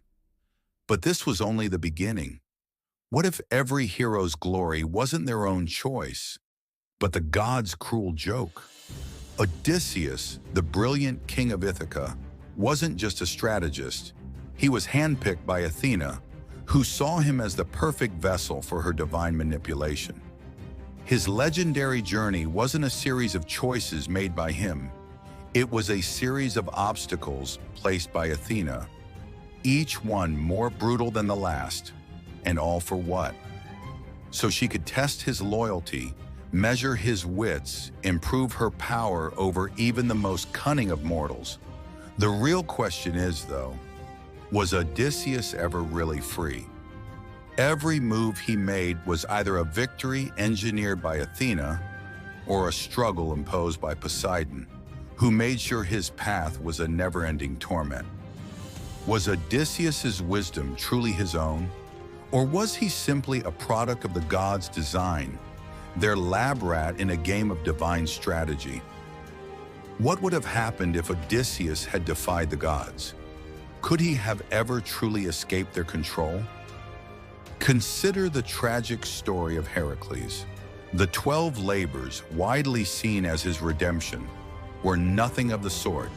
They were punishments imposed by the gods to humiliate him and prove their dominance over mortals.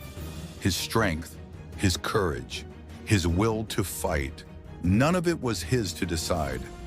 Heracles, born of a divine affair, was the tool in a cruel experiment conducted by Hera, who sought vengeance for a slight only she could remember. Heracles didn't rise to glory. He was dragged through suffering, each labor designed to break him down. But the gods didn't want him broken. They wanted to prove their power over mortals, and Heracles was their perfect instrument. The real tragedy? His supposed redemption came at a cost, and the gods were the only ones who truly won. Was Heracles ever truly free to choose his own fate, or was he just a divine scapegoat in a cosmic game of chess? So, are heroes truly free, or are they just tools used by gods to advance their agendas? It's easy to think of the gods as all-powerful beings who bend mortals to their will. But what if the gods themselves are prisoners of a greater force? The eternal cycle of human suffering and heroism may be a twisted game, but at the end of it all, the gods are no more free than their pawns. What does this mean for our heroes then? Every act of bravery, every glorious victory, was it ever theirs to claim, or was it just another move in the gods' eternal battle for control over mortal destiny? If the gods are just as trapped in their own cycle as the heroes they manipulate, then who is truly in control of fate? Did you know that most ancient myths were seen as interactions between gods and humans designed to test the limits of mortal freedom? While we often think of the gods as powerful, immortal beings acting on their whims, they were as much slaves to their own roles as the mortals they manipulated. The tragic stories of heroes like Heracles and Achilles were not just tales of great deeds. They were about suffering imposed by the gods to feed their need for control and entertainment. Imagine a world where your greatest achievements were not your own, but the result of the divine manipulation. Would you still fight for glory, knowing it was never your choice to make? The fall of Troy and the cost of glory. You've been lied to. Troy didn't fall because of a horse. It fell because the gods decided it was time. What if the greatest triumph in history wasn't just the result of battle tactics or mortal ambition, but the divine decision to bring it all crashing down? The Trojan War wasn't just a conflict, it was a sacrifice. And the heroes of Troy weren't fighting for glory. They were fighting to serve the gods' twisted whims. What if the Trojan horse wasn't a symbol of victory, but the ultimate betrayal? After 10 years of siege, the Greeks were exhausted. They couldn't break Troy's walls, but they could break its spirit. The Trojan horse, the supposed gift of peace, wasn't a masterstroke of strategy, but a weapon crafted by the gods themselves. The Greeks didn't just leave behind a symbol of hope, they left behind a death sentence. As the Trojans dragged the massive horse into their city, they believed they were ending the war. But the real question is, why did the gods let them believe it? Why give them this false hope? What if the gods had planned Troy's destruction before the Greeks even set sail? What if the real battle wasn't between Troy and Greece, but between the gods controlling the destinies of the warriors?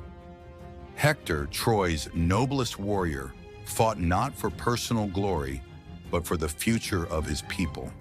Yet the gods already decided his end, a tragic death at the hands of Achilles, a hero who was also nothing more than a tool in their game. Achilles' rage wasn't his own. It was destined to drive him to slaughter, ensuring the destruction of Troy. And as Hector died, Troy's fate was sealed. But the greatest tragedy isn't just in Hector's death, it's in the knowledge that his sacrifice meant nothing. Hector's courage was nothing but a puppet's move in the gods' game. But what if Hector's death didn't end with him? What if it ignited something much darker, something even the gods couldn't control? Heroes weren't fighting for glory. They were fighting for a legacy crafted by divine manipulation. Achilles, the greatest hero of the Greeks, was told he would either live a long life in obscurity or die young and become immortal. The choice wasn't his, it was pushed upon him by the gods. So what does it really mean to be a hero if your every action is dictated by forces beyond your control? Odysseus, another of Troy's heroes, would later return home, but not as the man he thought he was. The gods had shaped his journey. His victory wasn't his. It was a gift they gave him to torment him for the rest of his life. And what of the gods' role in all of this? Zeus, Hera, and Athena weren't spectators. They were puppeteers, pulling the strings from the shadows. The gods weren't interested in victory or honor. They were only interested in the power that comes from manipulating mortal lives. What if the fall of Troy wasn't a matter of the Greeks' victory, but a matter of the gods deciding who would live? The war ended, but the price was steep. The city of Troy lay in ruins, its people slaughtered, its heroes lost. But was it all for nothing? Was Troy's fall part of a larger cosmic plan? And what if the true horror wasn't the destruction of the city, but the fact that it was always destined to fall? The heroes, Achilles, Odysseus, and Hector, all thought they were fighting for glory, for their people, for immortality. But the gods knew the truth. Glory is fleeting, immortality is a myth, and the real game is about who controls the lives of men. And then there's Aeneas, the Trojan prince who escaped the flames. He was chosen by the gods, but for what purpose?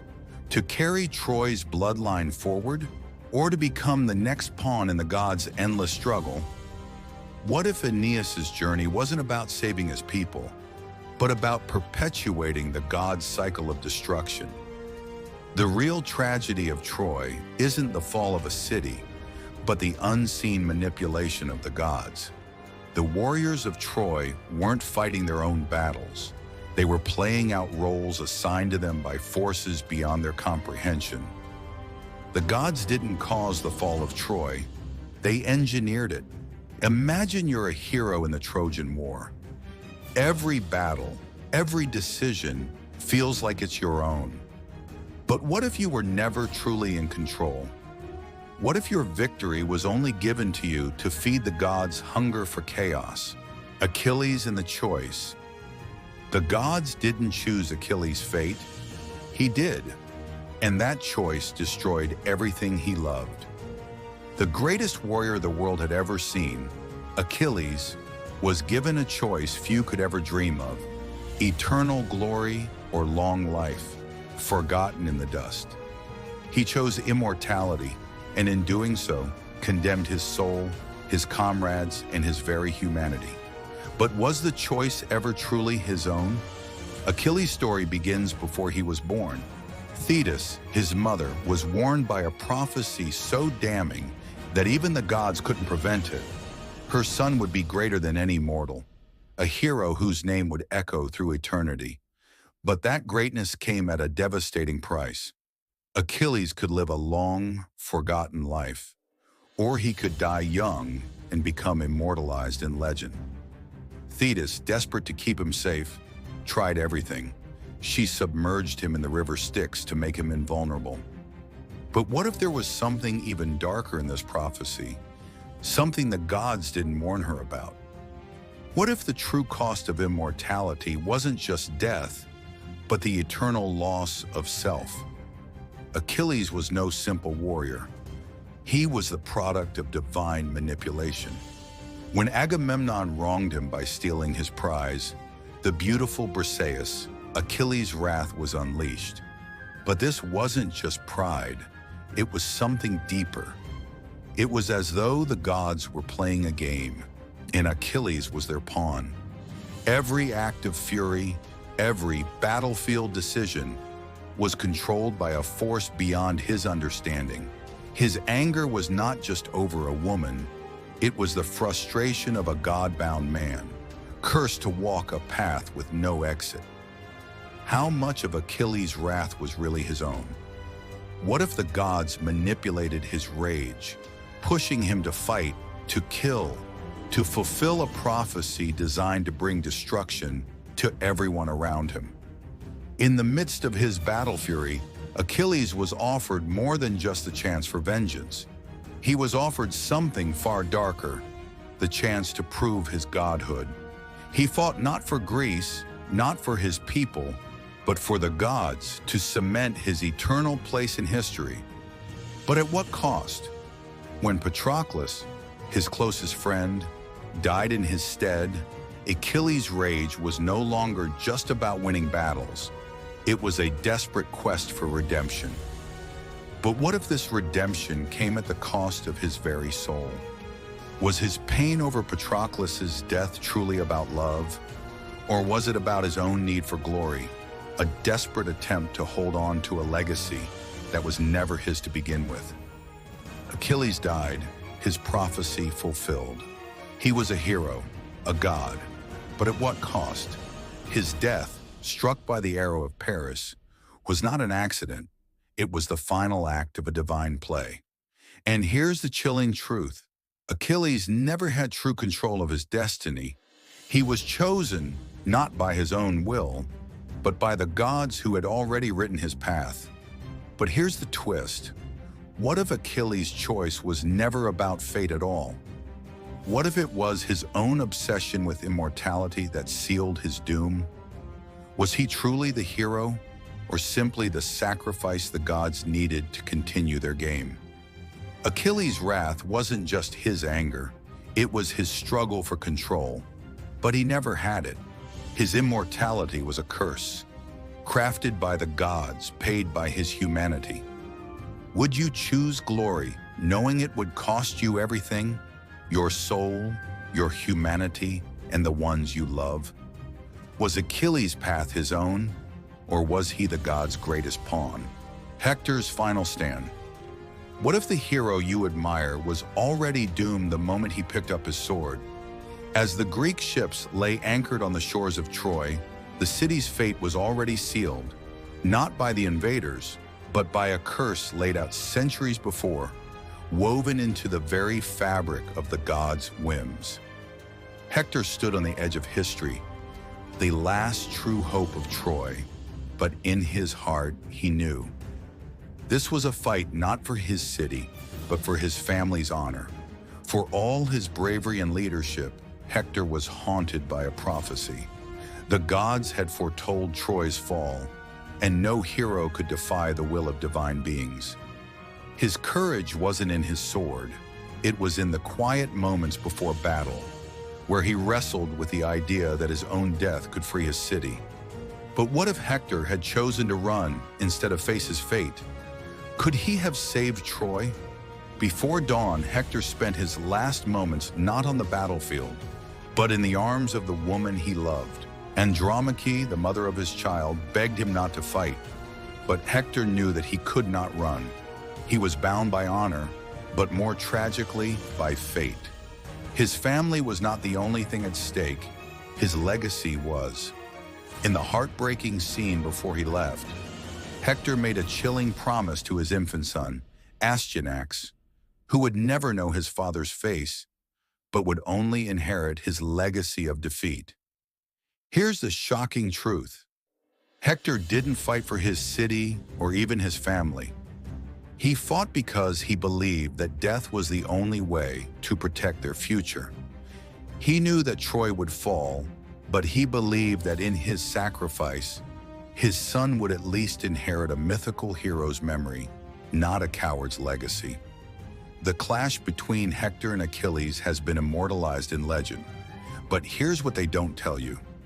Hector wasn't fighting for glory, but for a fleeting moment of dignity in a world that had already turned against him. The gods had rigged the game long before the duel began. Hector's end was never in his hands. Hector, exhausted, broken, and tormented by the sight of his family's imminent destruction, met Achilles with the knowledge that he was already dead. Achilles, consumed by rage and revenge, fought for something even darker, to dishonor the man who had killed his beloved Patroclus. It wasn't about heroism, it was about vengeance. Could Hector have survived if he had chosen to confront Achilles' rage instead of fighting in a losing battle? Did he ever truly have a choice? Hector's death marked the true beginning of Troy's fall. His body was desecrated by Achilles, dragged across the plains in an act of revenge so brutal it sealed Troy's fate. But even in death, Hector remained the one true symbol of Troy's honor and pride.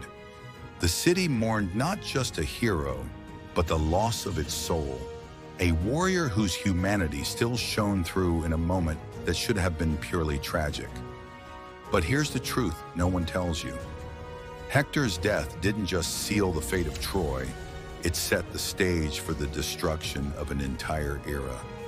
Without him, the remaining Trojans lost their hope. His sacrifice, though noble, only led to further ruin. Did Hector's death mean anything, or was it the cruel, inevitable end of a dying city's last hope? Hector knew his city would fall, but he fought anyway. His death wasn't just a final battle, it was a tragic attempt to keep hope alive for those who had already lost. Hector's choice was a brutal one: fight and die for glory, or run and live in disgrace. What would you do if you knew your death was inevitable? Is it better to fight for honor or to save yourself and the ones you love? Let us know what you think. Could Hector have saved Troy by walking away? The fall of Troy. What if the truth you're so desperately trying to prevent is already your fate? The year is 1184 BC, and the war between Troy and Greece is nearing its bloody conclusion. The gods, once so involved, have begun to turn their backs. The Greeks, once divinely aided in their plight, now face a stark reality. The gods' interference has stopped. Is it divine abandonment, or is it something worse? Divine indifference. Troy is not just a city of stone and walls. It's a city built on faith. The Trojans believed that their gods would protect them, but those gods have quietly withdrawn. Hera, once their protector, now watches from the shadows. Apollo, who had once cursed the Greeks, now stays silent as the end draws near. Troy is a city on the edge of extinction, but its leaders refuse to see it. How does a city die when it can't even feel the gods leaving? The Greeks, in their desperation, craft the ultimate deception: the Trojan horse. A gift of peace, they say, a symbol of surrender. But this horse is not a token, it's a coffin, waiting to close around Troy's heart. The decision to bring it inside their gates is made by King Priam, who believes that the gods have smiled upon them. He is wrong. Cassandra, in her final moments of clarity, screams, "It is not a gift, it is a tomb." But her warning is drowned out by the celebrations. The horse is welcomed with open arms, despite the suspicion lingering in the air. Is it pride or something deeper? Why do the Trojans choose to ignore their own instincts? Cassandra sees it all. She's seen the fall of Troy in her dreams, in her visions. But her power, the one gift she has, is also her curse. She speaks the truth, but no one listens. Can anyone truly understand the torment of knowing the future and being unable to stop it? Cassandra's final screams pierce the night as the horse is dragged inside. But even as the city falls into the hands of the Greeks, she knows this truth. She cannot change it. In her last moments, Cassandra doesn't simply mourn the fall of Troy. She mourns her own existence. Was she cursed by the gods, or was her curse a reflection of the human condition? To know too much and have no power to act. As the Greeks pour from the horse's belly, Troy's heart is torn open. The walls fall. The people scream. Priam dies, his body crushed beneath Achilles' son, Neoptolemus. But the destruction isn't just about death. It's about the unraveling of the myth that Troy was invincible. The city, once the center of legend, is reduced to ashes. But what if Troy's fall wasn't inevitable? What if the Greek victory wasn't a sign of military brilliance, but a tragic story of the Trojans' own flaws, their arrogance, their fatal blindness to the truth? Troy's true downfall wasn't just due to Greek might. It was the city's internal collapse, the breakdown of faith in the gods, and the fracture between the people and their leaders. The Greeks didn't win because they were stronger. They won because Troy had already lost the war within itself. If you knew the world was about to burn, but no one would listen to your warnings, would you speak, or would you simply watch it happen? Let us know. Do you think the fall of Troy was a result of pride, or do we too ignore the signs of our own inevitable demise? The gods recede. The gods turn their backs on us, and in doing so, they freed us. But did they truly set us free, or did they simply leave us to the wolves? Imagine the gods once held the power to shape empires with a mere glance, to guide heroes with divine whispers, to determine the fate of every mortal. But in the twilight of Troy, as the smoke of 1,000 burning ships fills the skies, something unthinkable happens. The gods vanish. No more thunderbolts, no more divine favor. They simply fade. But there's a chilling twist. This is no accident. It's no sudden loss of power. The Olympians, once all-powerful, choose to step away. Why? Is it that they have grown bored with the chaos of mortal lives? Or do they see something coming? Something even darker than what they've already seen? Something they refuse to intervene in? The absence of the gods is not a grand, dramatic event. It's a slow dissolution. At first, the mortals feel nothing. Achilles, as wrathful as ever, continues his fight. Odysseus, ever the strategist, forges new plans. But the skies remain silent. The sacrifices fall flat. And slowly it becomes clear. The gods aren't watching anymore. What happens when heroes realize they no longer answer to a higher power? That their actions are their own, and the consequences are too. Is this freedom, or a terrifying void? As divine favor evaporates, some realize that the true weight of their power lies not in divine intervention, but in their own ability to shape the world. While the mortals scramble to understand the implications of this, Achilles feels it most profoundly. His wrath, once directed at the Trojans, now turns inward. The gods had once controlled his rage, directing him like a weapon. Without them, he is left to battle his own demons. No divine hand to guide him, no god to forgive his fury. What if Achilles never truly needed the gods to become the greatest hero? Was his glory always his own? Perhaps a bitter truth he's only just realizing? And then, in a hidden corner of the world, the gods' departure bursts an even darker force. Humanity without divine guidance must face the terrifying reality. It is on its own. The choices of men will now define the course of history, but can they be trusted? Imagine what happens next. The gods are gone, and men are left to their own devices. The world, once firmly held in the hands of deities, now falls to the whims of kings, generals, and warlords. What happens when fate is no longer set by the gods? History becomes a game, one with no rules, no divine punishment for failure.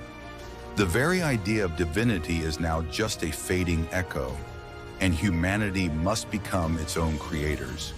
But was this freedom a gift or a curse? The gods left when they saw the inevitable. But could it be that their absence was the final act of control, forcing mortals to shape their own destruction? The gods have left us to our own devices. But does that make us masters of our fate? Or are we just lost souls, scrambling for meaning in the dark? What would you do if you woke up tomorrow, knowing that there were no gods to guide your destiny? Are we truly free to shape our own future? Or is the absence of divine intervention the most terrifying thing of all? The echo of myth across time. What if the greatest mythological stories were not invented? They were suppressed. Before the Greeks mastered the art of storytelling, there was something much darker, more visceral beneath the surface. The Trojan War, the greatest war ever fought. Or was it? Did it really happen as the poets told us? Or did the events get distorted over centuries to serve a greater narrative? We know Troy fell, but how did it fall? Was it the gods that turned their backs on Troy? Or was it the ultimate betrayal of humanity itself? The myths we know, passed down through millennia, have a foundation much closer to history than we'd like to admit. But what if the story of Troy wasn't just a war, it was a warning? What if the fall of Troy was nothing more than a decades-long cover-up of ancient mistakes made by leaders too ashamed to admit their true role? Consider this: the gods of Olympus, with their petty rivalries and divine manipulations, weren't just mythological figures. They were the first politicians. Real human power struggles that were transformed into divine contests, pitting Athena against Aphrodite in the judgment of Paris. They weren't fighting over love, they were fighting over empire. What if Paris's judgment wasn't a personal choice at all?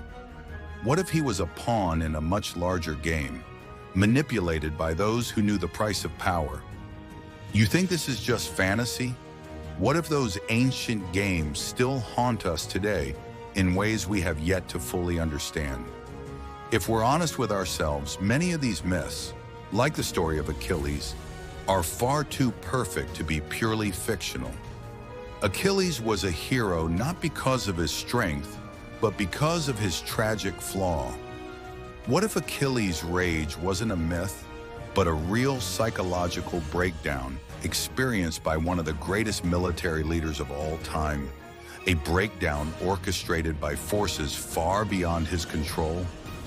These weren't divine whims. They were the consequences of war, of human frailty, and the collapse of an empire. The echoes of Troy, then, are not just about gods and warriors. They are about the costs of war and the brokenness of those who fight it. Here's the cold truth no one talks about. The gods didn't leave us. They stopped needing us. Once the battle for Troy ended, the gods withdrew, but not because they lost faith in mankind. They lost interest in a world that could no longer serve them.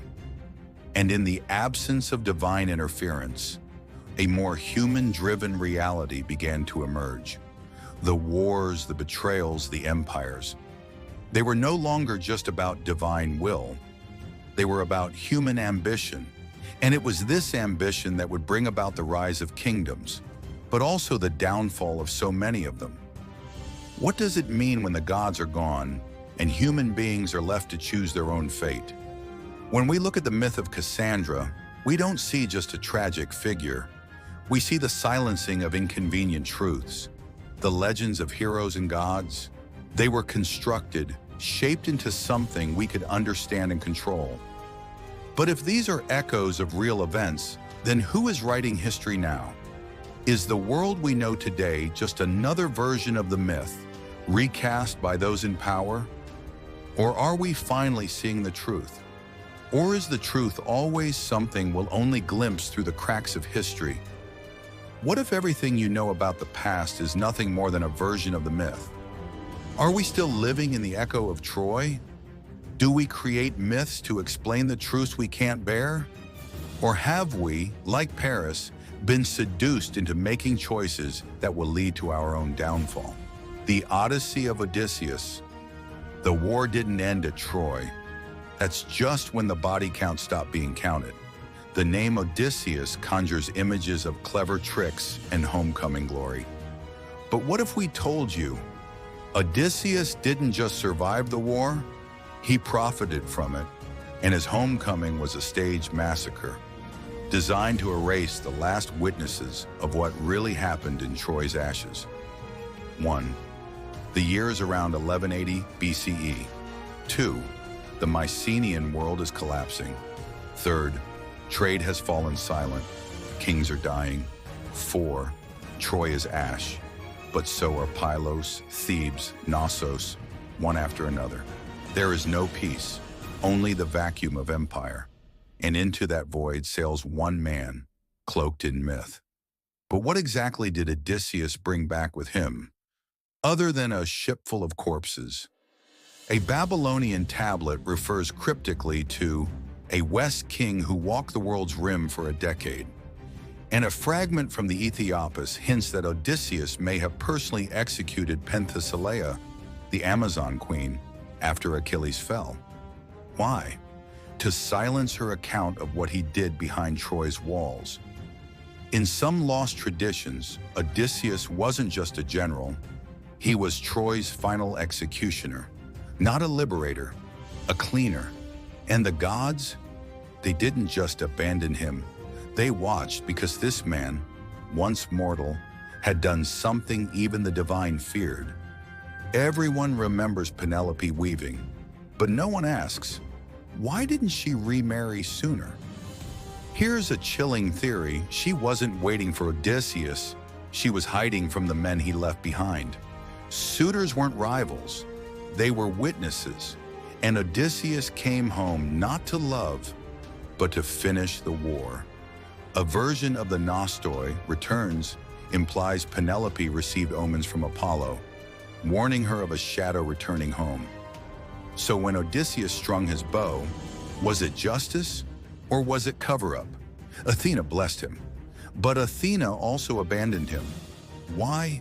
Because Odysseus, in his final trial, began to question the gods themselves.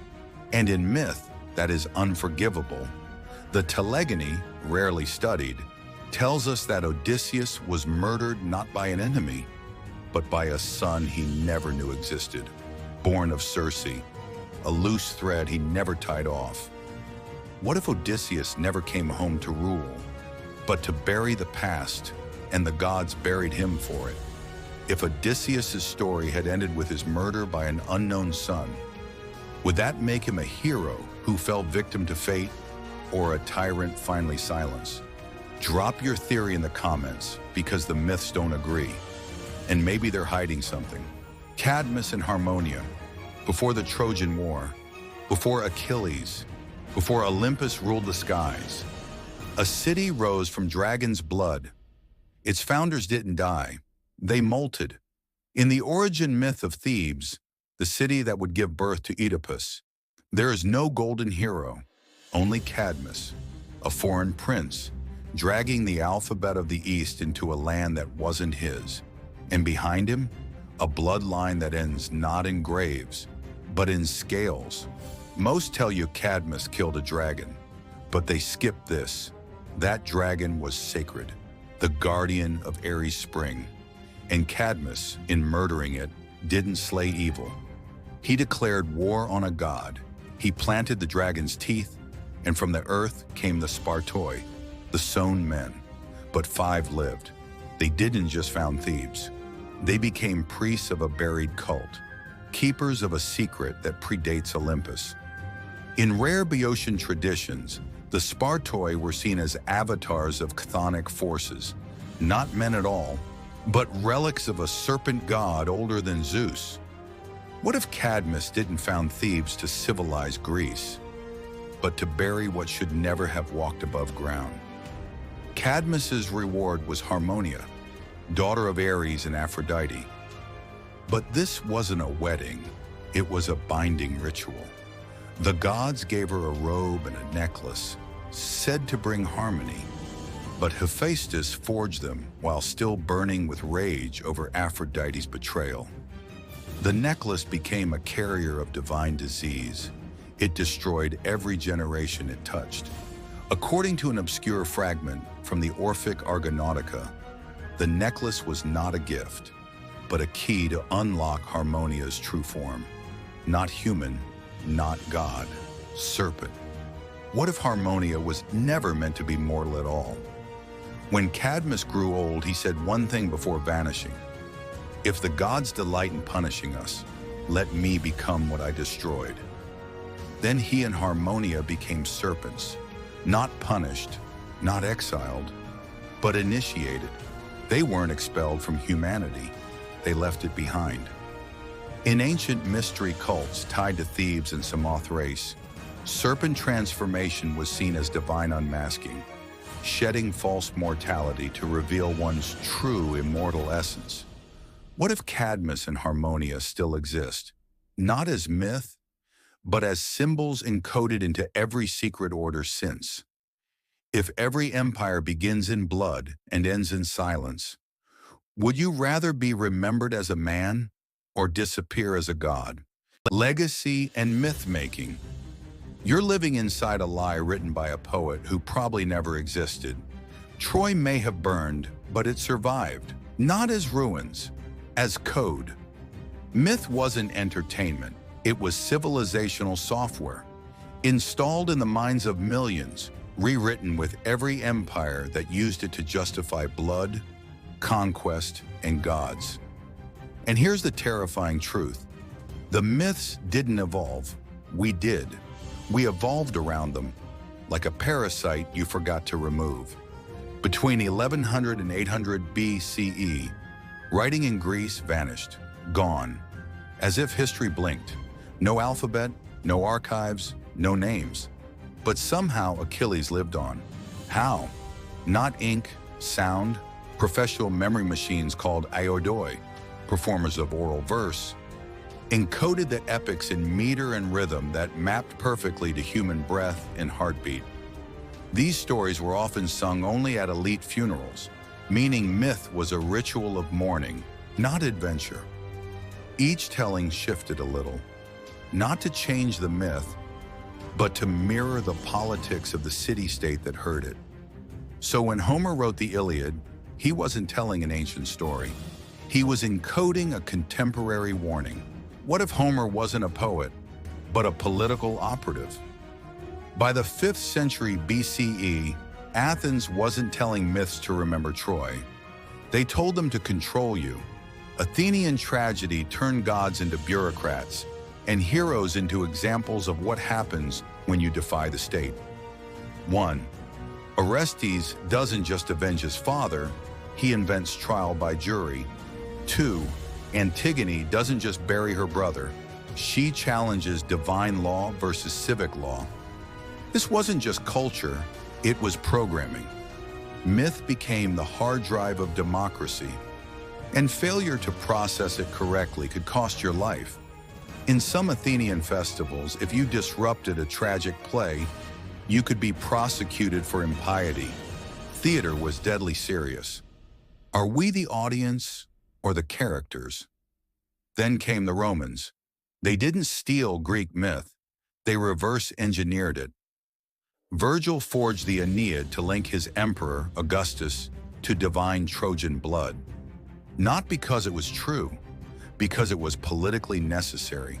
This wasn't history, it was mythological propaganda. Fast forward to the Renaissance. Now myth becomes a mirror of power. Helen looks like a Medici mistress. Achilles poses like Michelangelo's lovers. They made the gods beautiful because they wanted to become them. Today, Odysseus is Iron Man. Cassandra is Katniss, and you're still watching. The average Hollywood screenplay uses a structure directly copied from Homeric oral cycles, repackaged as the hero's journey. If your thoughts are shaped by 3,000-year-old lies, are they really your thoughts? If mythology is a virus that rewrites every generation's story, what part of your culture do you think future humans will mistake as divine truth? Comment with, "The lie lives," if you think we're still trapped in ancient programming. Break the cycle if you think new myths are being written right now.